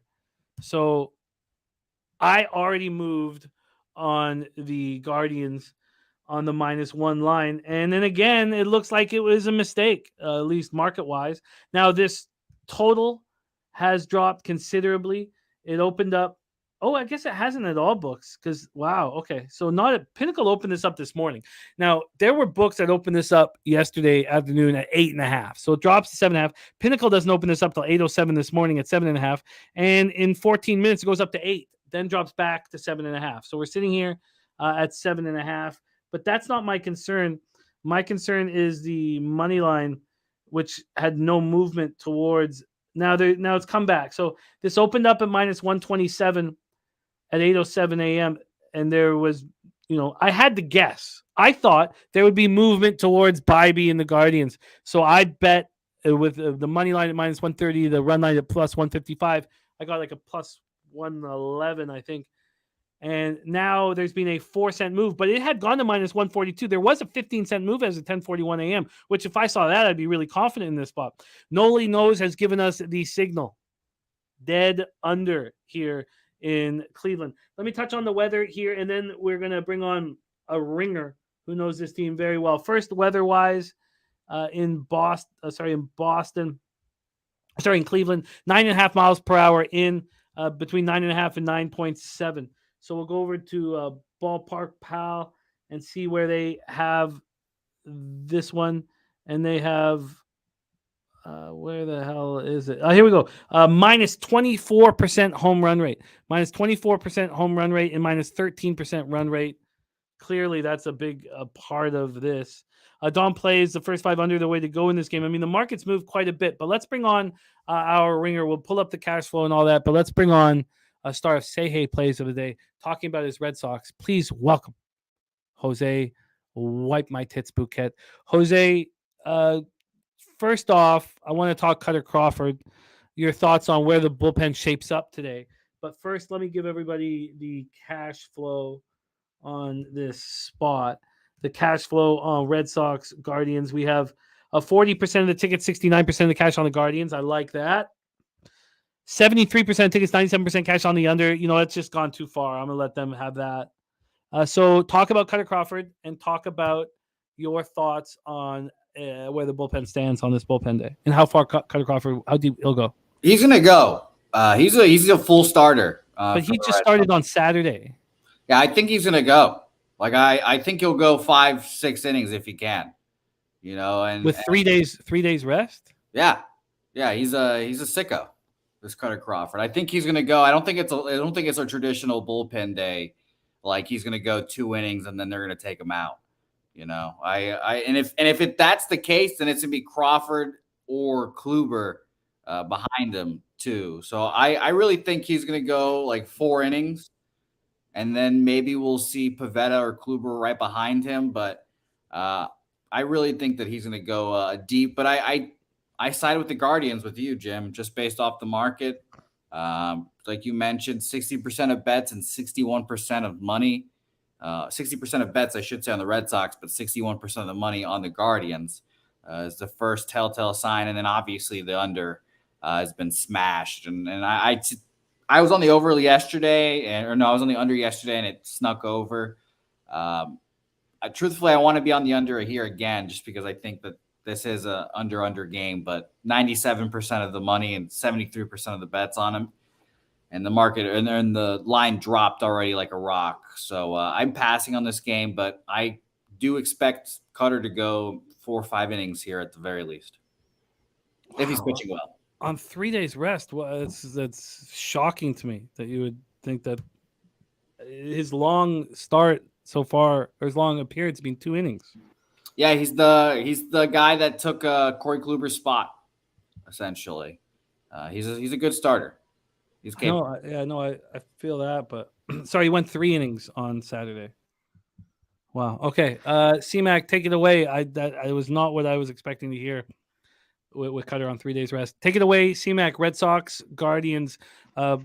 So in Jose's estimation, this is not a regular bullpen day, which goes against what I think is going to happen today. I think it's just a regular bullpen day. How long do you think Crawford goes? He's gone 6 1/3 this year already, but it was on 3 days rest. I think he goes 4. Bullpen. He went 6 1/3. He pitched 3 innings on January, February, March, April 13th, and then went on the 17th against the Angels, went 6 1/3. Wow. So yeah, okay. I expect him to go his full, like starter repertoire, whatever you want to call it. If he's pitching well, he'll go 6, 5, and then from there on, it's regular bullpen. Wow. Okay. Well, you know this situation much better than I do. I was just okay. Take it away, C-Mac. Red Sox, Guardians. Well, the way he does that is shut down this, Guardians offense. This is horrible. I mean, that's the way, keep his pitch count down. Because if it's up anywhere, I think he only goes 3 or 4 on the 3 days rest. 2 here, Jimmy. I do like the Guardians. You'd have to go. You took a -1, you said? Yeah, -1 and +111. So there has been a 15-cent move at Bet365. Yeah, But- I lean but with you guys too. Joe Yurkovich is right. It's minus 145 full game, just minus 140 first 5. I mean, I would think it'd be minus 145 full game and minus 150 first 5 if there was a pitching advantage with Bybee over Crawford. So that makes me not want to add the first 5. Shout out to our Alex Hills with the $10 dono. It means a ton to us. Thank you so much, my friend Alex Hills. Blessing our action means a ton. Says, how we doing, Jimmy, chat, C-Mac, and beautiful Jose. Jesus. Nice thing anyone said to me in weeks. Blessed day to all. So how do you want to handle this, C-Mac? I didn't move on this under yesterday. You talked about, Jose, there was some runs late. I'd only bet the under. It's just all over it. There's Circa's the lone 8 I see. I'd have to refresh it because it's all 7.5s. I don't want the 7.5. So I've kind of missed it. I think I'm just going to pass, even though. Yeah, I can't understand why I would have to take them on the minus a half first 5. I'm not going to do that. Rocco says he thinks there's a huge pitching advantage first 5. Ooh, well, I don't know about huge, but I think there's an advantage, but the market's not indicating that that's the case. Let's see what Pinnacle is doing. How about that? Let's just see what difference Pinnacle is making here, and then that will. Jose, did you tweet out this action? No, I think I'm going to move on Cleveland -1 with you. On Bet Online, you can get a -1 at a +110 right now. So I think I'll move on that. Like I said, the market just seems like this is a Guardians kind of day, and it'll be low scoring. It seems like all Guardians games are, but if someone's going to do it, like someone said in the chat, Josh Naylor, I think it was Mike M saying it. Josh Naylor's been hot, so shout out to him. But yeah, I think I'm going to move on Guardians -1. This is a good question for, check out Sharpie's show with Bybee. He'll get into it, with his strikeouts. I see 5.5 plus 125. I don't know if he gets there. This was, I should just be happy with this. I'm happy. I thought that I didn't know Pinnacle didn't have it up. So I moved on to -1 when it was minus 130, and now it's minus 145. So I should just be happy with the, beating the line move and just move on. And that's what I'll do. Jose's on the Guardians -1 at plus 110 as well. All right. Let's move on. Thank you, Jose. And you can catch Jose tonight at 5 p.m. Eastern with Dabra Kadabra. Let's move on. 7:10 p.m. Eastern. Los Angeles Dodgers 35-26, 15-16 on the road. Cincinnati Reds 28-33, 16-17 at home. We're at Great American Ballpark in Cincinnati, Ohio. Another day where there's an expectation or there's offensive weather. Not quite the same as yesterday when it was just monstrous, but plus 19% home run rate, plus 9% run rate. We have 77 Fahrenheit, 9.4 miles per hour out to right field, between 9.4 and 7.1. So it's just not quite as hot, not quite as sticky, but still helpful for the offense here on this one. So Syndergaard versus Brandon Williamson. We all know how bad Syndergaard is, and we also had Trusty saying how Louisville was selling. Here's your last chance to see Brandon Williamson before he gets called up. So he's a highly thought of pitcher coming up for the Cincinnati Reds. Let's go to the total. It's very high. It opened up at 11. It moved to 11.5 at 8:03 a.m. Stayed there till 11:07 a.m. And it's back at 11 where it started. So there has been, and it's still an 11-cent move to the over. Let's take a look at the money line here with this spot. Bybee and Syndergaard and Williamson. We have a 3-cent move to the Cincinnati Reds.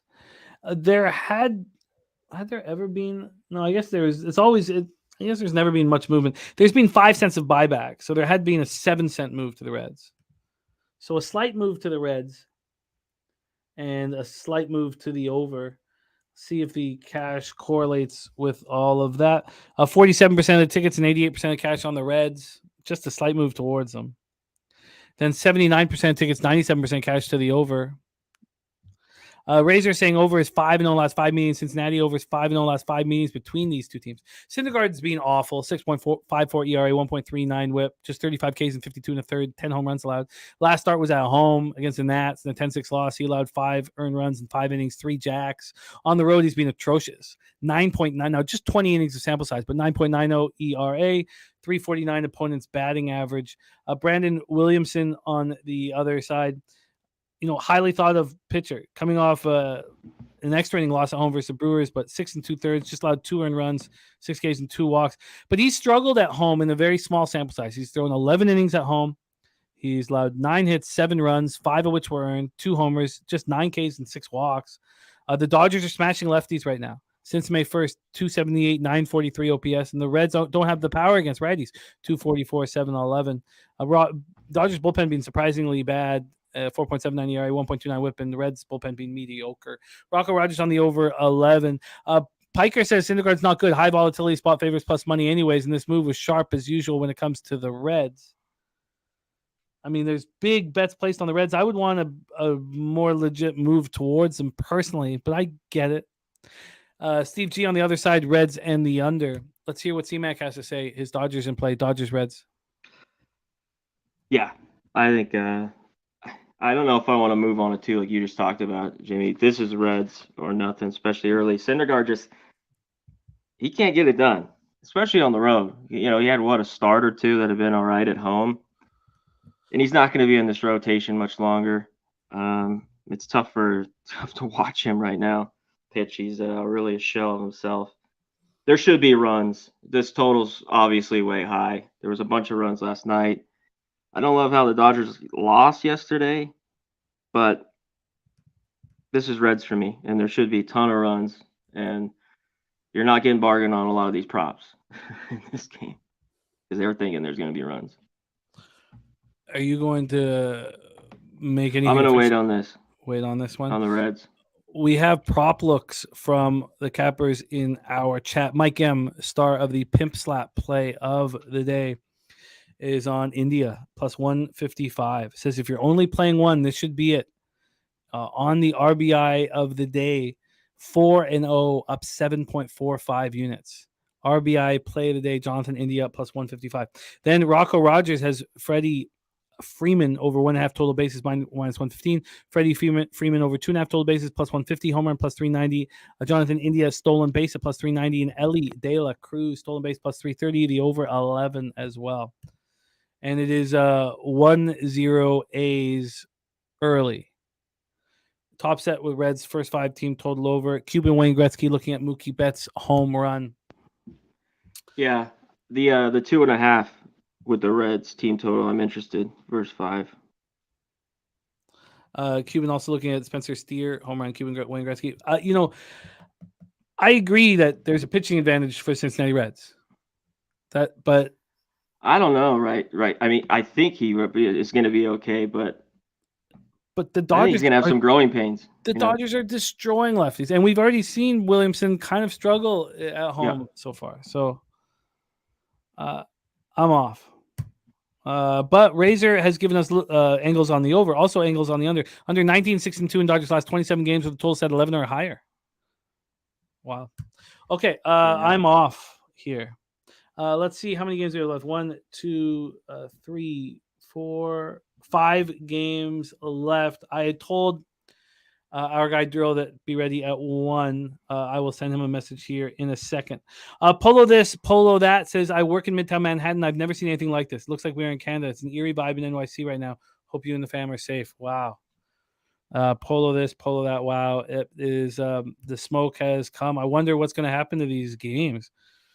But let's just roll on and do our due diligence. 7:20 p.m. Eastern. Next up, the other New York baseball team, the Metropolitans, 30-31, 15-19 on the road at the Braves, 36-24, 16-14 at home. Truist Park in Atlanta, Georgia. We have Maximus Scherzer going up against Charlie Morton. I said to myself that I would stop paying attention to some of the market moves on some of these elite pitchers. And, Max Scherzer's allowed 3 earned runs in his last 4 starts covering 25 innings. He's been excellent. And yet this total moves to the over. And then I just get stopped in my I feel like I guess I got to talk it out. Let's see if the market is still moved to the over. It has in a huge way. This opened up at 8.5. This is now up to 9.5. So it's gone up a full run with Morton versus Scherzer. Let's take a look at the money line here. We have this opening up.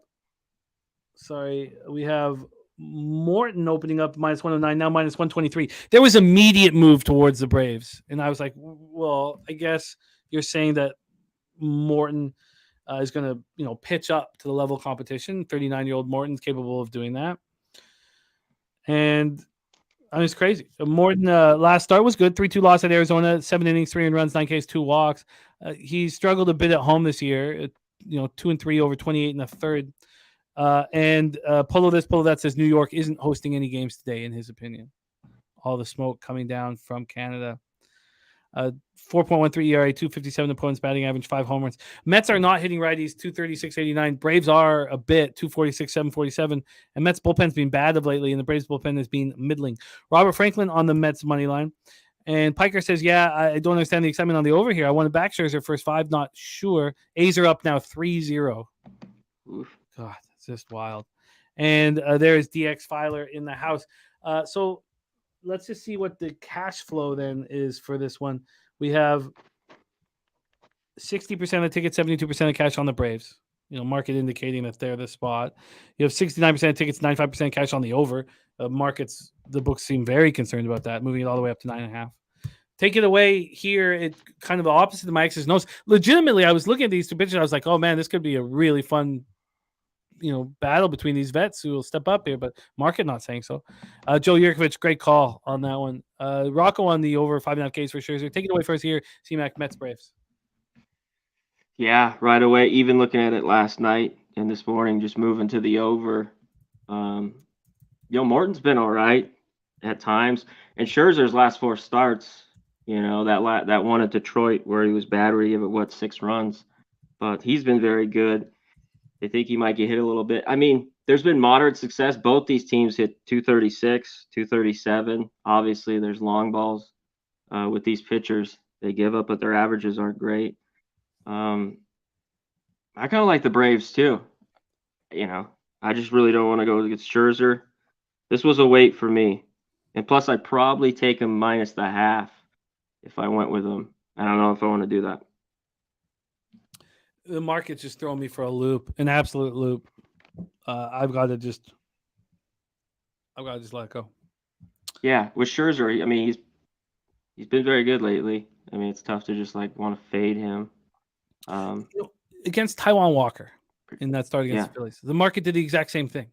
It was kind of implicating that Taijuan Walker was going to have a really good start, which he didn't. But it was a 2-run bomb immediately. Phillies were up 2-0, and I was like, "Oh, thank God! Thank God!" That was the day. That was the show where I didn't take Gausman first 5 -1/2, and I didn't take Scherzer first 5 -1/2. The spreadsheet play of the day was Scherzer first 5 -1/2, and that cashed. It was just very, very upsetting. I did not touch the A's game wine time, and I'm not touching this game either because it just goes against my original X's and O's, and I'm not just going to flip. This late with a full run movement to the over. I'm just gonna let it go. Are you letting this one go, C-Mac? I am. All right, let's move on. 7:40 p.m. Eastern. This one is a really fun pitching matchup. Baltimore Orioles and Milwaukee Brewers. Orioles 37-23, 20-11 on the road. At the Brewers 33-28, 17-12 at home at American Family Field in Milwaukee, Wisconsin. I imagine that the roof's going to be closed because of the smoke. Razor saying Park's live cam shows how bad the air is and the sky looks just like Delaware. It's only 30 minutes away, but yet they're still racing at Park's. Why? Yeah, that's a surprise. Okay. Kramer versus Corbin Burns. I'm not going to look at the weather. I mean, I guess I should just do the due diligence, but smoke in the air. Let's see. 65 Fahrenheit, 10.8 miles per hour left to right, slightly out. We'll go over to Ballpark Pal for this one. And sorry for if the roof is open at American Family Field, plus 7% home runs, but minus 8% runs. So, and Truist Park, by the way, plus 5% homers, but 0% runs. So let's go back to this spot here. I'm a fan of both of these pitchers. Baltimore opening up at plus 131. They're now plus 125. 6 cents of movement towards Kramer and the Orioles. Let's move over to the total here. This total opening up at 8. Moved to 7.5 at Pinnacle. Oh, it opened at 7.5 at Pinnacle. Really? I didn't realize. Let me just see what it is at Bet365 right now. At Bet365. So we have it's at 8 at minus 120. Got to see what bullpen pieces were used. Let's go over to the cash flow for this one. 50% of it's 50-50, but 79% of tickets on the Brewers. Corbin Burns at home. 65% of tickets, 78% cash on the under. There's picks from Dave in the house. I love it. Says, to be fair, the air in Delaware always smoky. Shit ton of dumpster fires from our picks from Dave. Okay, Dean Kramer, 6-2, 4.43 ERA, 1.42 WHIP. Easy to say. We believe he's better than his numbers indicate. Last started turning it around at Oracle in the pitcher's ballpark against San Francisco. 6 innings, 2 earned runs, 6 Ks, 2 walks, and 3-2 win. He's been better on the road than he's been at home for whatever reason. 3.94 ERA, but opponents are hitting 320 off of him. But it's ticky-tack stuff. They have hit 4 home runs over 32 innings, 31 strikeouts and 9 walks. Corbin Burns coming off an extra inning win at the Reds. At home, he's not been very good this year. 4.05 ERA, 242 opponents batting average. I don't know why. 6 home runs allowed in 33 in the third. But I believe in Corbin Burns. Now, his feelings were hurt in arbitration in the offseason, and I don't know if that's affecting something here. Orioles versus righties, just 241, 709 OPS, and Brewers aren't hitting them at all. 222, 669. That's from May 1st. Brewers bullpen has been a little better of late, but still bad. 4.86 ERA, 1.33 WHIP. And the Orioles bullpen, which we believe is elite, has not been very good lately. Since May 1st, 3.85 ERA, 1.46 WHIP. Take it away first here, C-Mac. O's, Brewers. Yeah, Corbin Burns, has been up and down all year. I think it was Jose said it on Friday. Kramer pitches well. Everyone but the AL East. I was on him Friday. I think they won in extras in San Francisco, but he pitched well. Again, at this price, I can't back the Brewers, but I've talked about my struggles with them for a long time. At this price, it's Orioles or nothing for me here. What do you think of this first 5 under? I don't know. 4 at minus 110. I'd want the hook. 4 at minus 110. What has Pinnacle done? So Pinnacle's moved it, never had it at 8. Pinnacle's always had this at 7.5. Surprised the other books have not followed suit. Let's see this first 5 total. Wow, juice to the over at Pinnacle. Damn. And Noli on the Orioles, where I see sharp action backing Corbin Burns, but we have a market move to the Orioles. Okay, I'm gonna have to stay off this spot. It's small though, but yeah. Yeah. Wow. Piker says this one lands straight on my cap. Tight line, see no value, slightly in Milwaukee, but no rush to fade the crimsicle. All right, let's move on past this one and into 8:05 p.m. Eastern. St. Louis Cardinals 25-37, 13-21 on the road at the Texas Rangers 40-20, 21-8 at home at Globe Life Field in Arlington, Texas. Jack Flaherty versus John Gray. We talk about the spots that throw you for a loop, and this is one of them. First off, 84 Fahrenheit at first pitch, so the roof will be closed. Second, you have 2 pitchers that have been very good lately, and yet this total was being bet to the over immediately. Let's talk about the line history here in this one. First off, John Gray opens up minus 132, is now minus 138. He got up to minus 146. John Gray's being unhittable, but only 6 cents of movement for him at home. We go over to the total here. I got the first 5 up. So this first 5 at 5 is shocking to me. Like, just absolutely, gobsmacked. How, and I'll go over the numbers of these two pitchers, but how could it be a 5? I have no answers. This total opened up at 9, and I didn't know how it opened up at 9, and it moved to 9.5 last night. And I was just like, what am I missing here? It's back at 9. We go over to the cash flow for this one. We have 88% of tickets, 82% of cash on Texas. 61% of tickets, 86% cash on the over. I mean, this is just nuts. You have Jack Flaherty. He's allowed 2 earned runs over his last 2 starts over 12 1/3. He's allowed 5 earned runs over his last 4 starts in 24 innings. Now, look, he fell off. I mean, he didn't fall off. Like, they lost 7-5 at the Pirates. I was heavily backing him in his last start. First 5 full game, and I thought it was going to be cash. The bullpen fell apart. On the road, he's been better than he's been at home. 3.52 ERA, 281 opponents batting average. I believe Flaherty is bet on. Who in the world wants to fade John Gray? He's allowed 3 earned runs over his last 34 innings. That's 5 starts, 34 innings. 7 innings in his last start, no earned runs, 5 Ks, 1 walk. At home, 238 opponents batting average. He actually hasn't been quite as good at home. EQ says people can't pronounce equanimous. They should be able to. Cards versus righties, 245, 768 OPS. Rangers versus righties, 284, 802 OPS. Okay, so I get that part. Cards bullpen hasn't been very good, 3.88 ERA, 1.34 whip. Rangers bullpen's been even worse. And the Jacob deGrom out for the year, I said that would happen on Sharpie's breakdowns before the season started. Said it straight up, said it was a horrific signing. I also pushed it so far that said I would bet the under on the Texas Rangers, and obviously that was wrong. So, not all right. Take it away for us, C-Mac. Cardinals, Rangers. Yeah, that video, man, the stuff of him. John Gray, I mean, I just think they think this start, they're going to get hit around here. But what do you have to go off? These guys have been really good. It always gets me the third start here on the road for Flaherty. And he's kind of been a head case at times. We know his troubles with walking people, and he's been good these last few starts because he hasn't been, he's been solid. So this is just, there's no way I could take the Cardinals at this price as much as I want to bet dogs.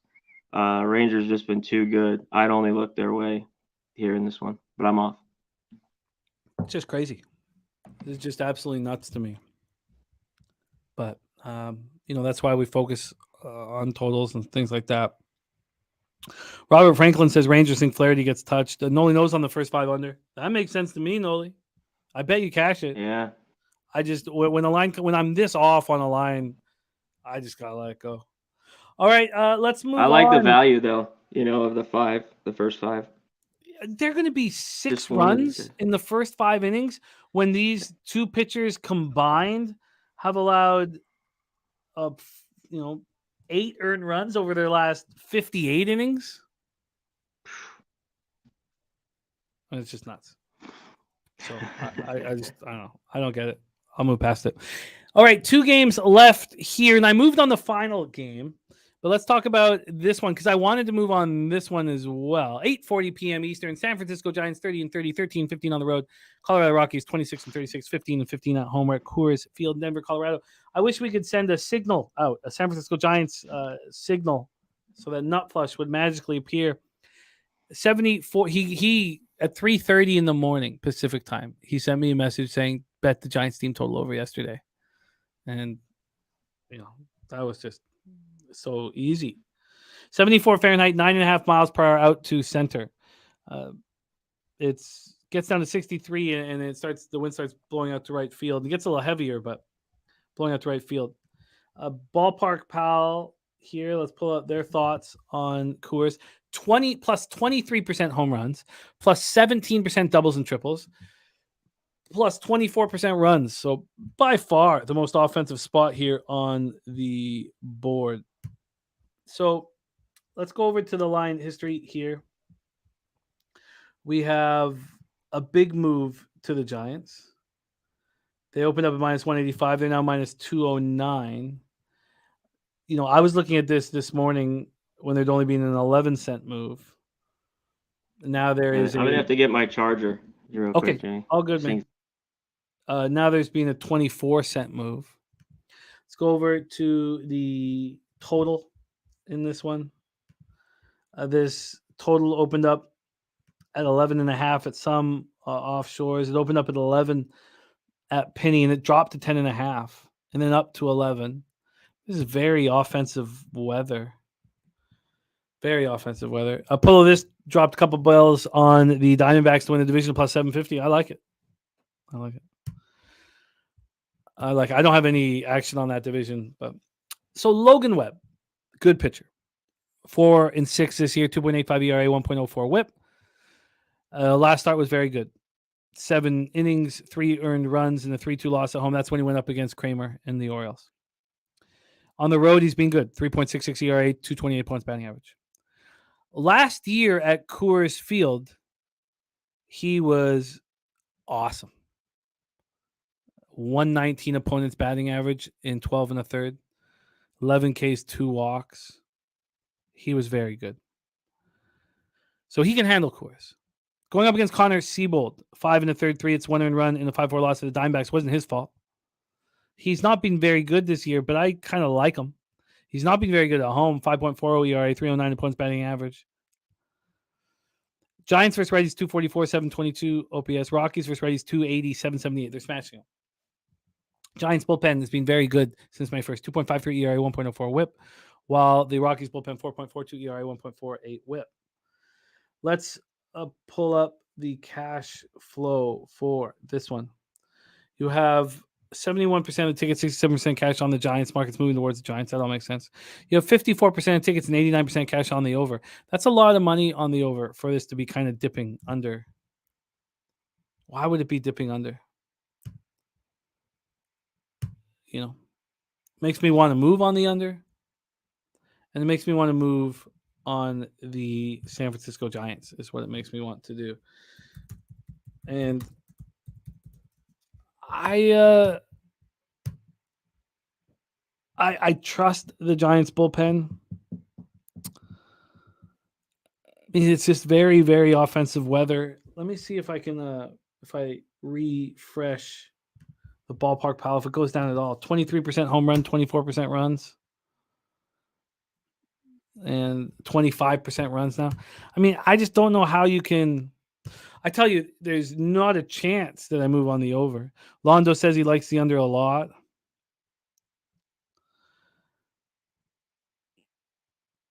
I mean, we know that Logan Webb can tame Coors Field. And the giant sticks are hitting. I mean, how do I not just back the Giants here again? I don't know why I didn't do it before the show even started. I mean, it just feels like that. If the under's in play, it's because Seabold pitches okay, but it's mainly because the Giants, Webb is excellent. The problem is it's expensive. So you'd have to take the Giants first 5 on the -1 line, which I don't mind doing. But what, are you going to take a -2 line full game? You do have a big bullpen advantage. So let me just see what it would be if I took the Giants first 5 -1. Alternative 5 innings line. The first 5 -1 is still minus money. I feel like it's the look, though.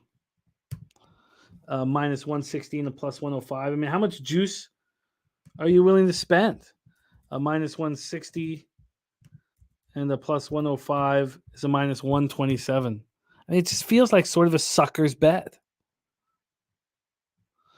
Piker says take the Giants run line to get all 27 outs to get there. Londo liking the other a lot. It's just too offensive.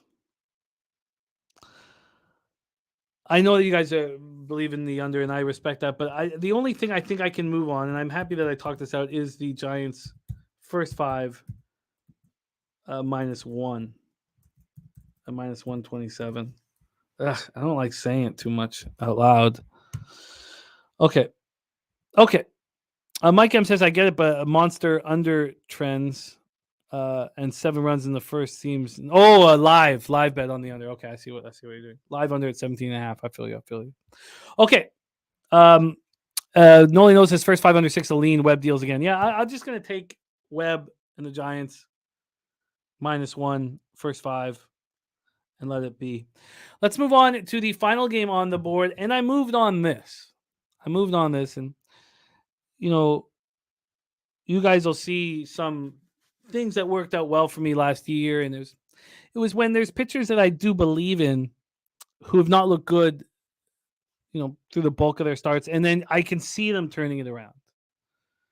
And Jameson Taillon, I watched that 2-1 win at San Diego. I watched him closely. And while I was watching him, I was like, this could be a problem. And I talk about it often that some of the cappers that don't watch the games, they don't have these biases. And I liked what I saw from Taillon, and I knew, well, you're probably going to bet him now because you're watching him pitch well, and this has been something that I've been looking for. Jaime Barria has been very, very good this year, and the sample size is small, and they're not starting him that often. He's been unhittable at Angel Stadium. 15 innings, a 0.60 ERA, 175 opponent's batting average, 14 Ks, 5 walks, has not allowed a home run there. C-Mac, we're on the Cubs-Angels game, which I've moved on pre-show, but I am moving on the San Francisco Giants first 5 -1 at -127. Jose, do you mind if you go back to the Giants header here for a second? I talked about what Logan did at Coors last year. 12 1/3 was 11 Ks, 2 walks, 119 opponent's batting average, and the weather is just too offensive for me to sit here on the under, although I like it. And that first 5 under is probably worth betting. But yeah, I'm on the Giants first 5 -1 at this point. And it's expensive. It's -127, and I don't like it that much. Real quick, if this goes, I'm gonna have to jump on my phone. So here at the very end, a little trouble here. I don't want the Giants. I know Logan Webb. You talked about was pretty good in those starts, but going back in years past, he's gotten hit. The only thing I didn't decide on is if I want Rockies first 5 or their team total 4.5. It was +115. But I got to be on the Rockies here. And Logan Webb's been really good lately. I think this is a great spot for him to give up runs. So I got to take a shot with the Rockies. All right, we are on different sides. For me, I feel like, and 12 1/3 is too small of a sample size for me to really do it. But I feel like he finally has confidence now at Coors. But I hear you looking at a bigger sample size. I always find helpful. That's why I don't use the last 2 weeks. Okay, so let's line shop for you. You want Rockies full game? First 5. First 5. Wow. So talk to us about your belief in Seabold. I think he'd be all right here. He's not the best pitcher, but I think he can get through it. And I think there's runs. I kind of like the over. I just don't trust it. And Webb, you mentioned it. The last 2 starts last year were good, but his career before that was not good. And he's been better this year on the road, but he's been a pitcher that's where his trouble's been here with Logan Webb. Has been on the road and at Coors. So I just don't love missing out on. Maybe I'll take the team total too. I'm going to look at it more because it was only, I think 115 was the best I could get. 4.5 for the Rockies, but I'll take him first 5. Let me just see if I can beat that. So we can get you a +175 on that first 5 here. Sorry, I'm over. Oh, we can get you a +178. And I can get you that over 4.5 at plus 104. C-Mac? Yeah, I'm going to wait on it. Okay. So C-Mac is on the first 5 Rockies plus 178. Rockies first 5 for C-Mac. So that is our heads up spot here. Joe Yerker is seeing 57% rain in Colorado. I forgot all about that. There's storms going around there's storms all day, isolated. I forgot about that. That was might not go. Yeah, I mean, maybe. I forgot all about that. Then what happens if I don't get Logan Webb for the whole 5? I forgot all about that. I forgot all about that. That now I remember exactly why I didn't move on them in the first place. I was like, I can't have a storm come in and take out Logan Webb, which could easily happen. All right, I didn't like saying it out loud anyways. First 5 -1 or -127. All right, I'm off. C-Mac on the Rockies, first 5 plus 178. All right, let's go back to the Cubs Angels, our last game on the board before we break down game 3 of the NBA Finals. Joe Yerger says that Jaime Barria is going to have some negative regression. I mean, it's impossible for him not to. 34 innings. He's a whip of 1, ERA of 1.59. He's not pitching every day. Winetime says Angel Stadium was electric last night, even though there were a good amount of Cubs fans there. They all got real quiet after Angels came back from 4-0. Rick J. Okay. Let's go into the line history. So I moved on this game. I'll tell you, I'm on the first 500 -105. I'm nervous to see what it is right now, but it was all predicated on my belief that Taillon is going to be good. And he's going to be possibly even bet on as we move forward. And we'll see if that's the case. Here at Pinnacle, this opened up. Okay, we've lost. Let's get.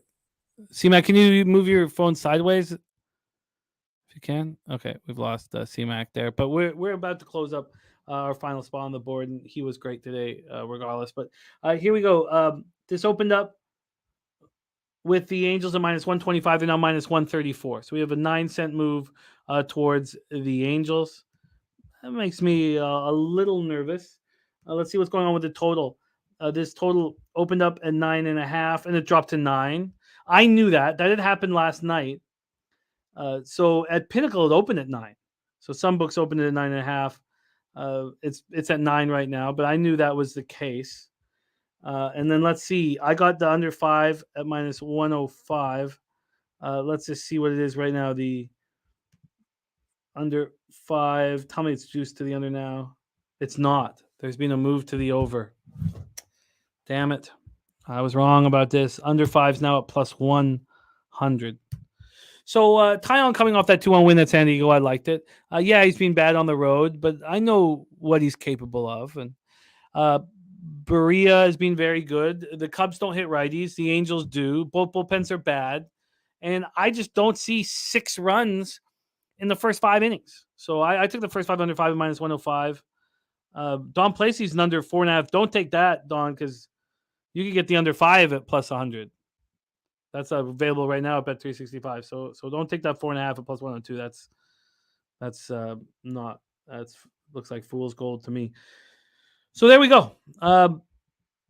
Let's go to the cash flow on this one and see if I should be nervous. And let's touch on the weather here for our final game. 67 Fahrenheit, 10.1 miles per hour out, gets down to 8.4. We go over to Ballpark Pal. Angel Stadium is +2% home runs and -5% runs. So it's not as offensive as it looks. Winetime says he still has confidence even though the market doesn't agree. I like that. Don't play. I'll go over all my action here right before we get into NBA. So when it's all said and done, I just want to see the cash flow and then we can move on. The cash flow on this spot has 60% of tickets, 62% of cash on the under. I would prefer the market moving in that direction. 77% of tickets, 90% cash on the Angels. I'm fine with that. So I'm fine with it. I like the 5. The 5 is important to me. All right, let's review all action. Coming off that 4 and 4 day, it should have been better. I should have just not let the rage of the Yankees game going from 8.5 to 8. Blind me. We stayed off A's and Pirates. Joe Yurkovich. After Joe Yurkovich talked about being on the A's first 5 in our discussions on the Hogan Harris, we should have moved with him. But at least we didn't have money on the Pirates. At 4:10 p.m. afternoon baseball, we're all over this game. Jose's on the Mariners full game minus 111. C-Mac is on Ty France over 1.5 bases at plus 120 and the under 8 at minus 115. BJ's best bet of the day is the Mariners money line. I'm on Seattle, San Diego first 3 under 2.5 and first 5 under 4.5. Lamont Williams, the great Lamont Williams, whom we love dearly, jumped into the chat. He always does. He's working, but he jumps in to give us his max bet. He's been doing that for us for 6 years, and his max bet when I was in Costa Rica was must-know information. He's on the Marlins money line, and we stayed off of that Royals-Marlins spot. Tigers-Phillies stay off as well, and 6:40 p.m. Twins-Rays. Sorry, don't play. We stayed off of the Pablo Lopez, Sean Armstrong spot. But I'm moving on the Nats. I do not want to double up on them. I will make the decision after the show.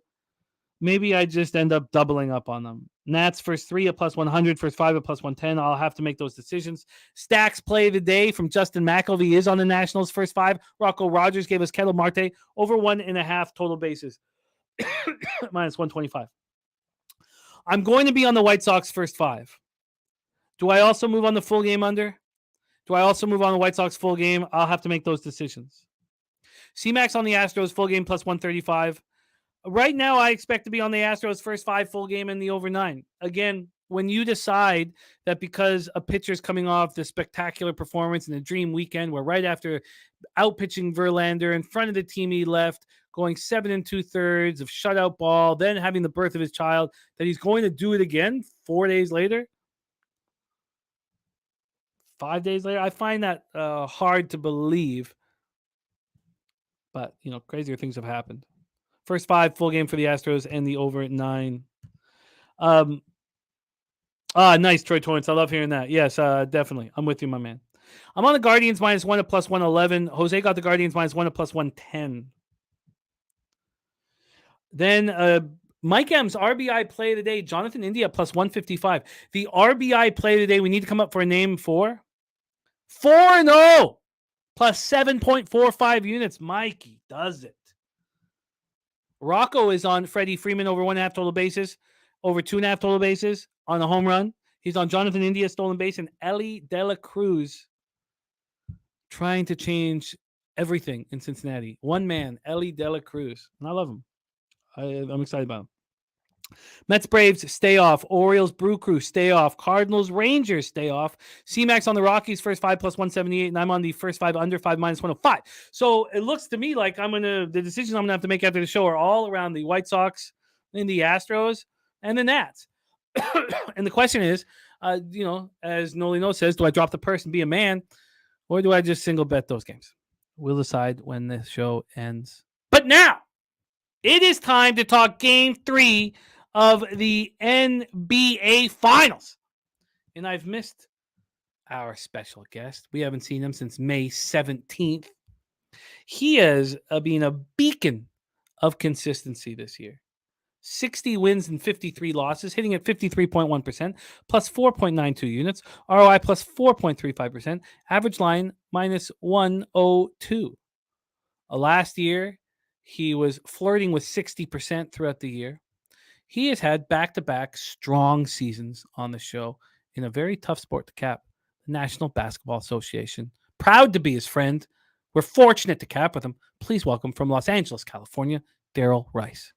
Darryl, how are you, my guy? Yo, what's up, man? What is good? Good to be back, Jay. It's been a long time, I feel, brother. A very, very long time. Too long. That's what happens. Yeah, that's what happens when it's the end of the year. And last time we were on, Jose and I were getting into a little spat about Boston and LA narrative. And you see what happened. We're both in 1, 2, 3 Cancun. And so, yeah, man, happy to be back. Any day on this side of the grass is a good day. You're absolutely right. Good day, You're absolutely right. Good day, and man. We have to take these moments and really cherish them. and let them bring all the light and happiness into our lives. Let's get to work, my friend. 8:30 p.m. Let's get to work, man. Eastern. NBA Finals Game 3 and our Billy Brisbane will be right here hosting the live stream this very evening. It starts at 8:15. Nice. Please join Brizzy here. Please join Brizzy. Also, Daryl, on Monday evening, Eve, I'm hosting Game 5 of the NBA Finals. I would sure love if you could jump on for a bit for our live stream if you have time. Really? I have time. I'm telling Monday night, we would love that. Monday. Okay. Appearance. That's open. Okay. Beautiful. I'll hit you up. Oh, and the spreadsheet play today is in. There was concerns that Ron Crawford would not be here. Atlanta minus 113. And Ron Crawford keeps his streak of giving us a spreadsheet play of the day every single show. When I've been sick or I've been away, Ron Crawford is not a model of consistency from Ron Crawford. Thank you, Ron, my friend. Okay, so let's get to work. Miami, Florida. How much fun is this series? Game 3, we are tied at 1. Let's get into the line history and the cash flow first and foremost. Also, let's get the cash flow up over from MLB over to NBA. And I know what I want to do, but I knew it would be best to wait and to talk it out. Now, there has been the move from 2.5 to 3 for the Denver Nuggets. Waiting to see if that move would happen. It has happened. It has happened. Minus 2.5, minus 102. It's now minus 3. It moved to minus 3 this very morning at 9:48 a.m. So it's at minus 3 here. Now let's take a look at the total. The total opened up at 216.5 and it's down to 214.5. We have a move towards the under. So game 1 at 219, games 2 at 216, game 3 at 214.5. We keep seeing these totals drop. So it opened up at 216. We're now at 214.5, and it is juiced to the under. There's our guy, Tori Coker. Tori Coker says heat, heat, heat, heat. JJ says Jokic is clearly injured. Why the hell did they keep him in? All right, so let's take a look at the cash flow. Here we go. 70% of the tickets, 87% of the cash on the Denver Nuggets. Total-wise, 51% of tickets and 94% of cash on the under. And why wouldn't it be on the under? This pace, and it's the first time I've written this, 89.75 possessions a game. I've not ever written that in the 6 years we've been doing this publicly. And it's crazy. The pace, I've never written any series or any team's pace in the 80s, ever. That's crazy. It's crazy. 89.75 possessions. And you would think then the total would be around 204 or 205, but we're dealing with some both teams' ability to be efficient and the Heat's ability to get hot from 3. So, very slow pace to this series. Speaking of the pace, and I'll get back to my breakdown and then, or just my table setting. This was from Michael Malone. We want to play fast. They want to play slow.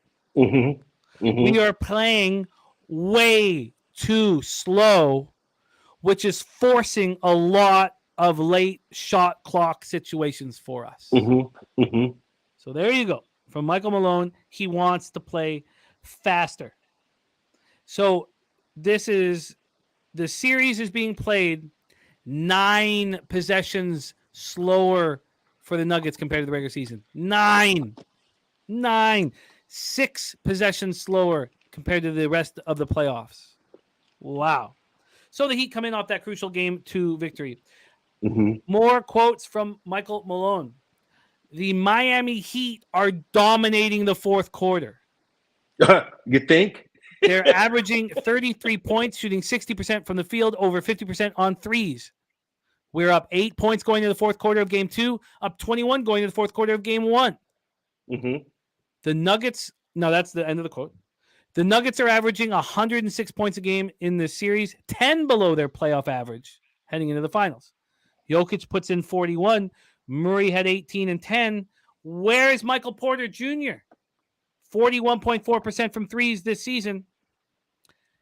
Question that I would like you to answer in your breakdown, and I've just got a little bit more before I can't wait to hear what you have to say, is are Gabe Vincent and Kyle Lowry outplaying Jamal Murray?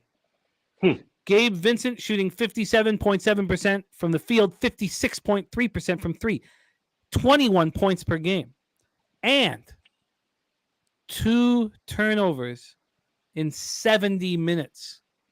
Gabe Vincent is playing elite basketball at the point. He's shooting 56.3% from three. Kyle Lowry shooting 55.6% from three. These guys are hitting buckets. Butler, 13 points in the opener, 21 and 9 in game 2. He's shooting 39.4% from the field. He's attempted 5 free throws in this series, and it's tied 1-1. Who would have thunk it? Take it away, Derl. The floor is yours. How are we getting paid in game 3 of the NBA Finals? Okay, so I'm excited about this, and I'm going to treat this segment like I treated the Dallas Mavericks and Chicago Bulls series remember when I said Dallas Mavericks have to lose those games because they would give away their protected pick.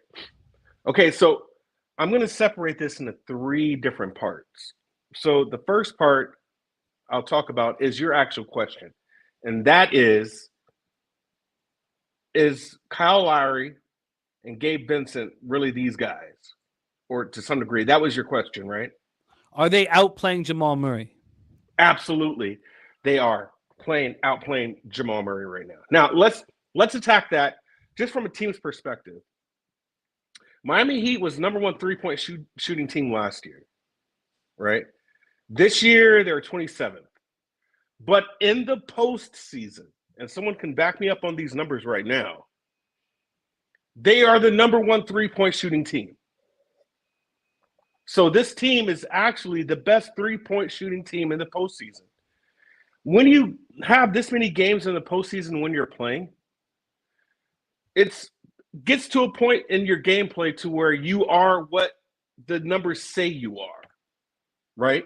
So with Gabe shooting the ball as good as he's doing, Duncan Robinson kind of being revitalized and doing what he's doing after fleecing the Heat for all that money from his contract that he made, Kyle Lowry making these threes. He was doing this to a certain degree when he was in Toronto. Yes, these guys are it. This is who they are right now. They are shooting threes, and you're not going to stop them from shooting threes. And they've done it against 3 opponents already in which they are the number 1 3-point shooting team in the postseason. So that doesn't stop. That doesn't stop at all. So we can answer that question about being outplayed. Yeah.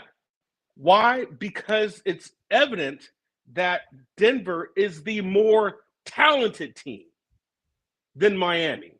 Right? Now, what I mean by that? Well, look how many undrafted players are on Miami's squad. Look at the talent that Denver has on their squad in comparison to actual raw talent that Miami has. Denver's the more talented team. So to have Kyle Lowry and Gabe Vincent and all these supporting role players make these threes, bro, yes, they're absolutely, without a doubt, outplaying Jamal Murray. That's the first segment. So let's go there with the Heat actually playing better because they are. Number 2, the coaching. The coaching is unbelievable. It is crazy what Spo is doing, and he's making adjustments a lot quicker, right? This is something I had seen in my group text where Darvin Ham didn't do.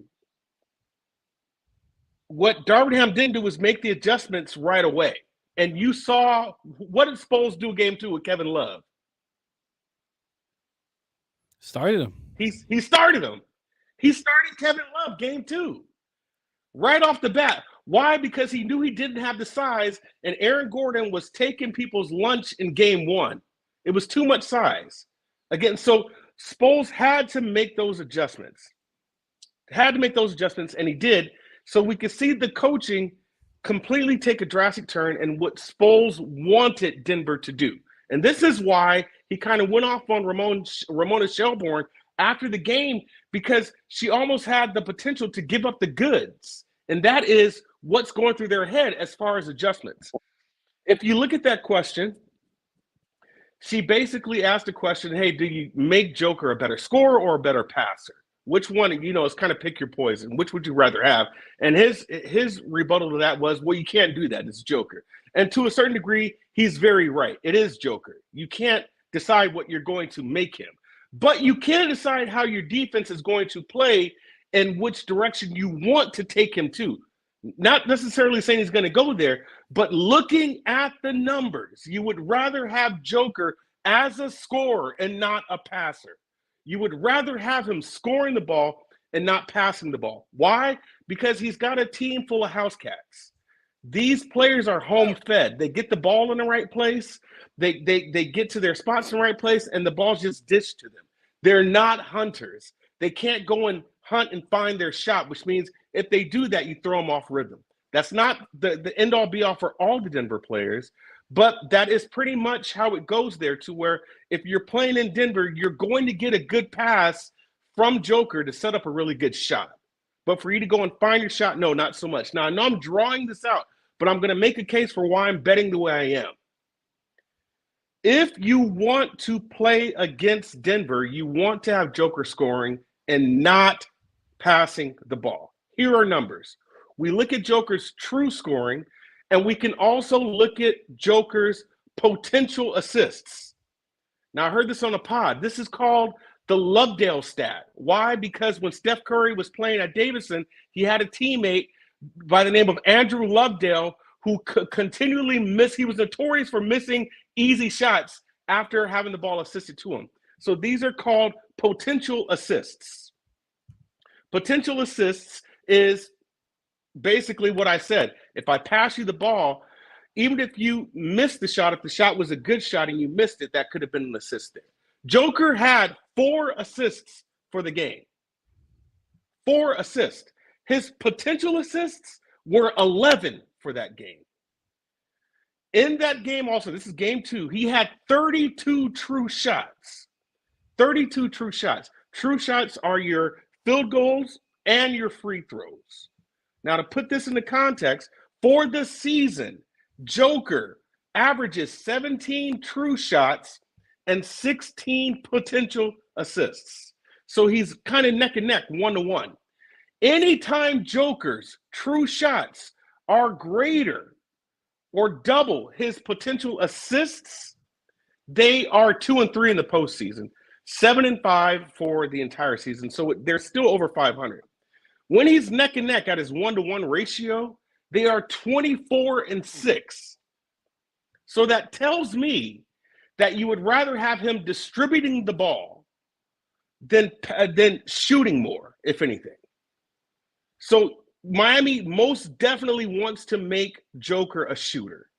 They want to make him shoot the ball. Bottom line, your chances of winning against Denver when Joker is shooting the ball is a lot higher than it is if he has been dishing out the ball.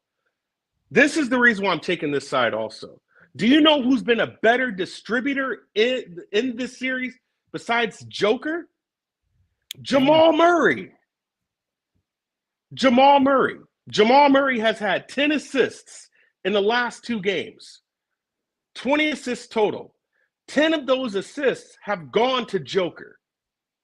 So if you want to look at a good play, this is the first time I'm going to do this. I'm laddering Murray's assists. Why?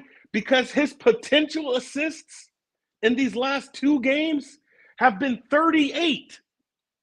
38 potential assists out of the 20 that he's had already. So I like that play, and I'm comfortable with it. So I like Murray at least 7, 8, and 9 assists. I believe he gets 10 again easily. A lot of those are going to go from the Joker pick and roll, but Murray's assists and his potential assists are out of this world. So he's becoming a better distributor. So what does that mean?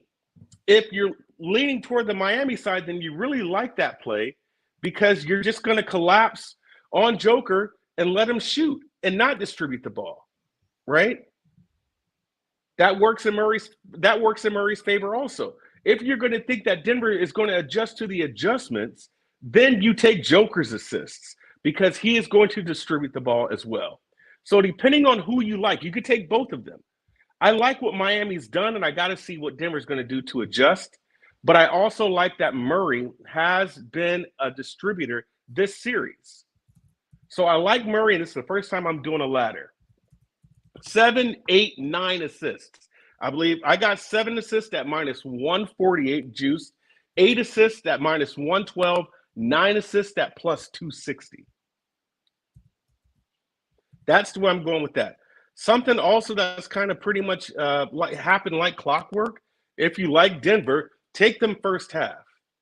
Denver is 2-0 in the series first half. And this was even after being down 21-10 in the first quarter last game.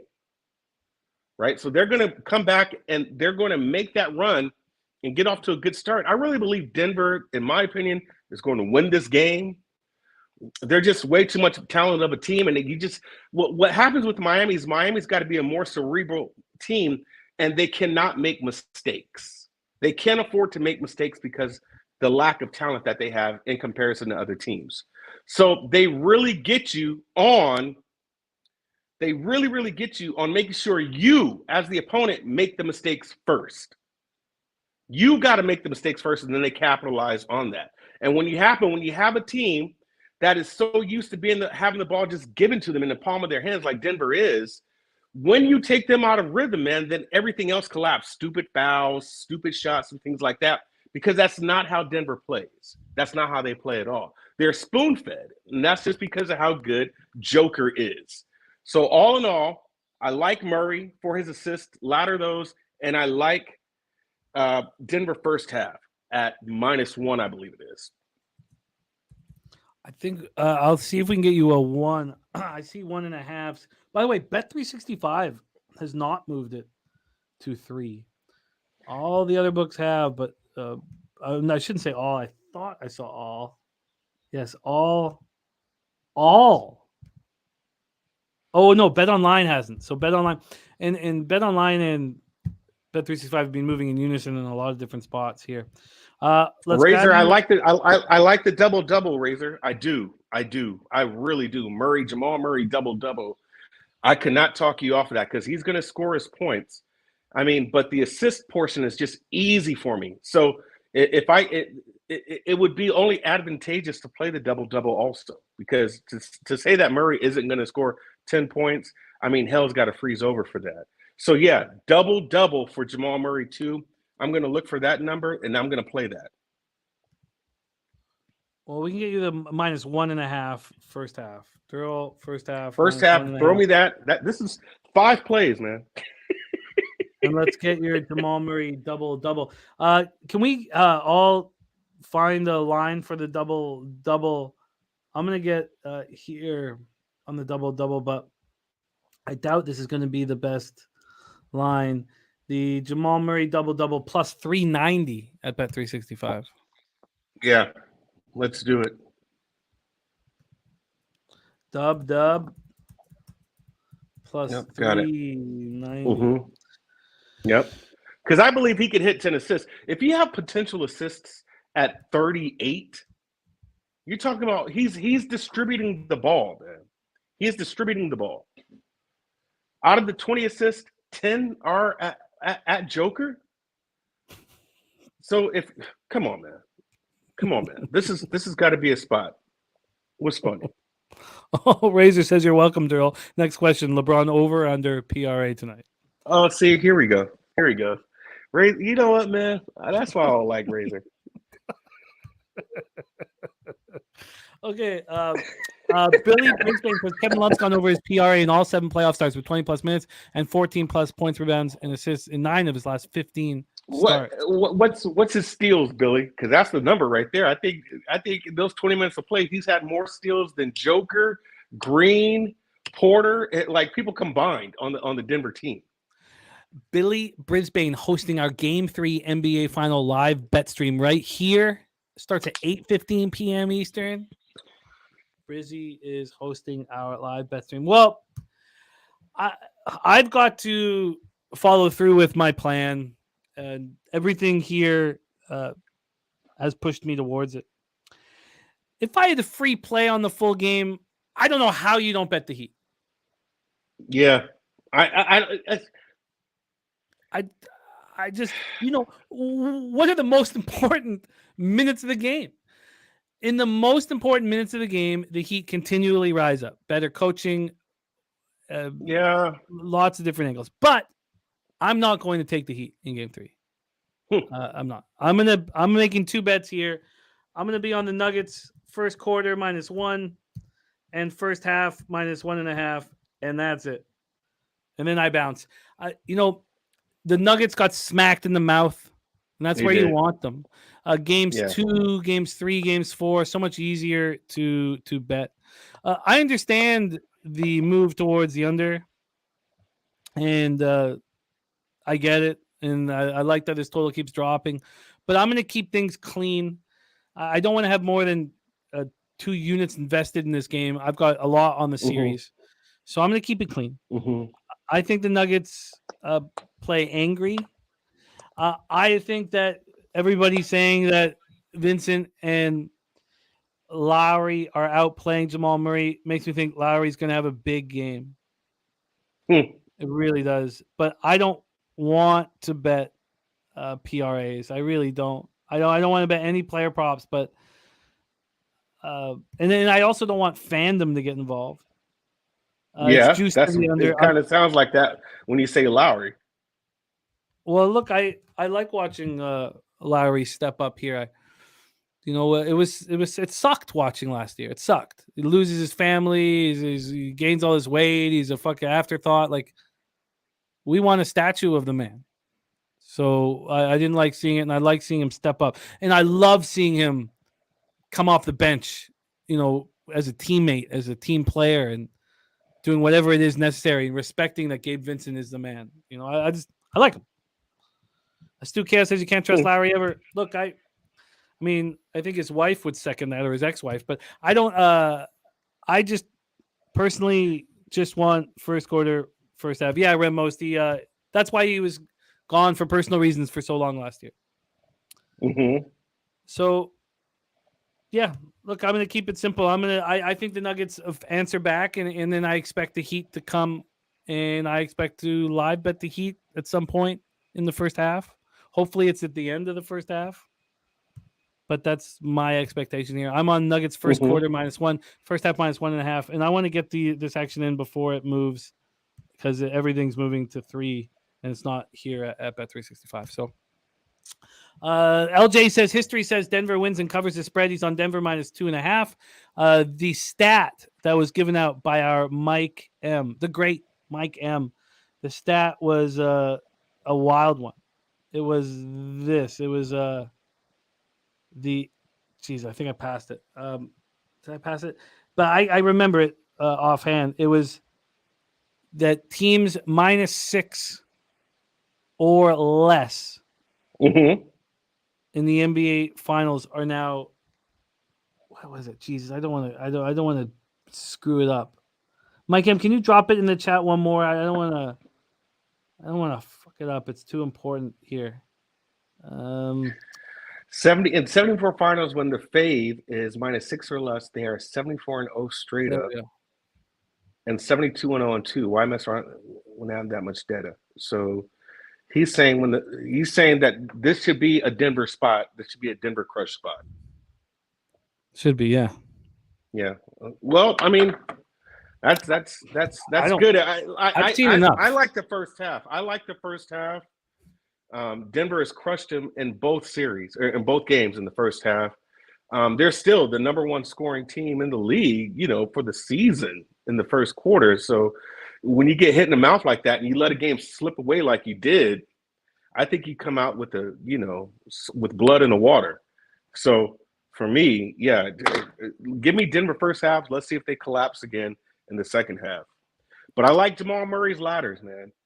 As a matter of fact, yeah, over 6.5, 7.5, 8.5, 9.5 assists double for Jamal Murray. And that wasn't 7 or more. That was over 7.5. Yeah. Okay. Yeah. Okay.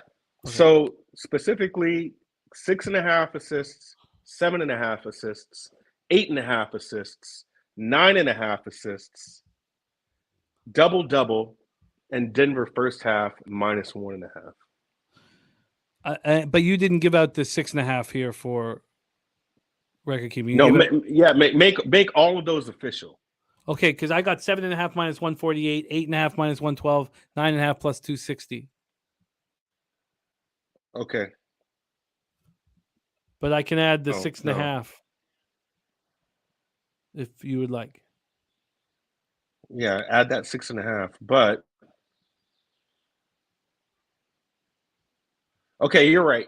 6.5 -148, 7.5 plus 112, 9.5 plus 260, or 8. You know what I mean? Yeah, I'm looking at least. So if you want me to word it another way, at least 7 assists -148. Yeah, that's what I have. That's At what least, I had. Yeah. Okay. Yeah, at least 8. At least 8 assists plus 112. At Yeah. least 260, and then at least 10 plus 580. So it was plus 112. I had minus 112. No, yeah. When it gets to 8, it's plus 112. Okay, cool. You got it. You got it all locked in. And Tori, I love it. Tori, I love that you've been banking off the Heat throughout the whole playoff series, and your bankroll is monstrous because of it. I love it. It's great. It's great. And that's part of the fun is people being on other sides. But none of us, Darryl nor myself, no one's. LJ from H-Town is on Nuggets full game, and so is Mike M. But I'm not. And there we go. Razor sharp picks. Gamblers first glance is in under 214.5 for razor sharp picks. Under 214.5. Gamblers first glance is in.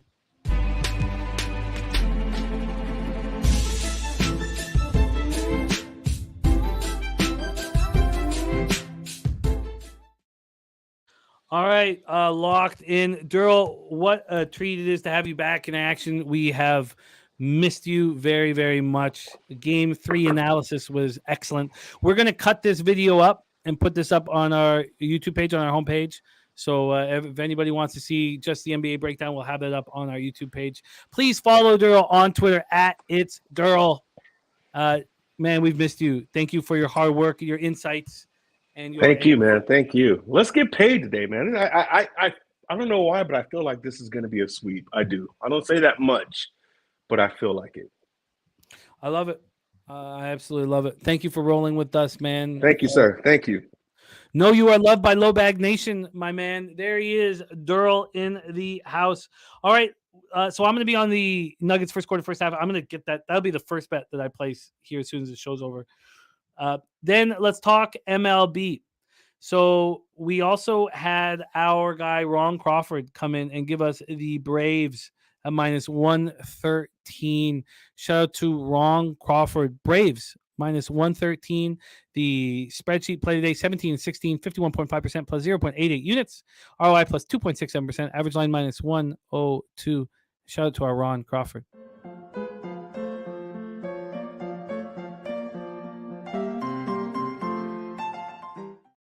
All right, let's review all action. Mariners, full game for Jose.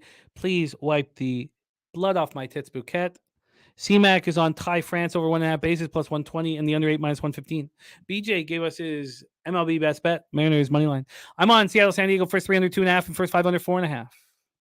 Lamont Williams max bet, Miami Marlins money line. Then next up for us is Corbin and the Nats. How much I'm going to put on them, I need to figure out whether it's going to be first 3 and first 5 or just one of them. Ketel Marte from Rocco Rogers over 1.5 bases, -125 over 2.5 bases, plus 150 home run, plus 425. And Justin McElvey stacks play today. Nationals first 5 money line. White Sox, I'm going to be on them, and I'm going to decide about the full game under, and then decide whether it's double up spot or not. Astros, I'm going to be all over them and the over. C-Max on the Astros plus 135. Guardians -1 to plus 111 for me. I already bet it. Jose's on the Guardians -1 to plus 110 as well. The RBI play of the day now 4-0 plus 7.45 units from Mike M is Jonathan India plus 155. And Rocco gave us Freddie Freeman over 1.5 bases, over 2.5 bases, home run, and Jonathan India stolen base. Ellie De La Cruz stolen base, and the over 11. Ron Crawford spreadsheet play day Atlanta -113. We stayed off of Baltimore, Milwaukee, St. Louis, Texas. C-Max on the Rockies first 5 plus 178, and I close up my card with the first 5 under 5 in Chicago, Los Angeles Angels. Jeffrey Stazowski says, "Why do you think away role players will play better than they did at home?" I don't. I think Jamal Murray will play. I think the star players will play better for the Nuggets. I don't think the role players will, personally. And that's why I'm not on Nuggets full game. And I love you, AOD. Thank you, guys. We have no show without you guys. And, you bring so much to it. Tori Coker, Jeffrey Stazowski, Top Crocodile, BJ, AOD, Rick J, Sean Pulliam, Harold Williams, Topset, Mike M, Dav Fenn, BJ, RVD 420, Alfred 44, Nasty Nate, Beefy Betts, Joe Yurkovich, EQ, my man, Quinimus, Grit and Grind. So, Zayman, Razor Sharp Picks, Astute Chaos, Ron Crawford. Thank you guys. LJ from H-Town. So here, Beefy Bet says, "Help me understand why the Oakland A's are winning, please." Because Rowency Contreras is vulnerable, and the A's are always going to be more valuable offensively outside of Oakland Coliseum. Look, I didn't bet the A's like Joe Yurkovich did, the great Joe Yurkovich, but I knew not to bet the Pirates. You have to ask yourself, what teams do you want to back as this big of a favorite? And you look at the teams you want to back. You want to back a Pirates team that's hitting 240 with a 666 OPS versus lefties? So it's not about whether you're on a side. It's about maybe staying off a side at some point. You are a good man, Marco Lou. Thank you for the very kind words. I'm just thankful that we have this community. And let's not finish the show with a huge leche or anything like that. Let's finish off the show thinking about Mally Mal and sending Mally Mal all of the love and strength that we possibly can conjure up. Thinking about Mally Mal's family. Mally Mal lost his mother yesterday, and there's nothing in life more difficult than dealing with that. So, Mally Mal, our thoughts are with you, and you're a big part of our community and a big part of our group. So we are thinking of you, sending as much positive energy to you, and we're so sorry that you have to go through this. We'll see you guys tomorrow.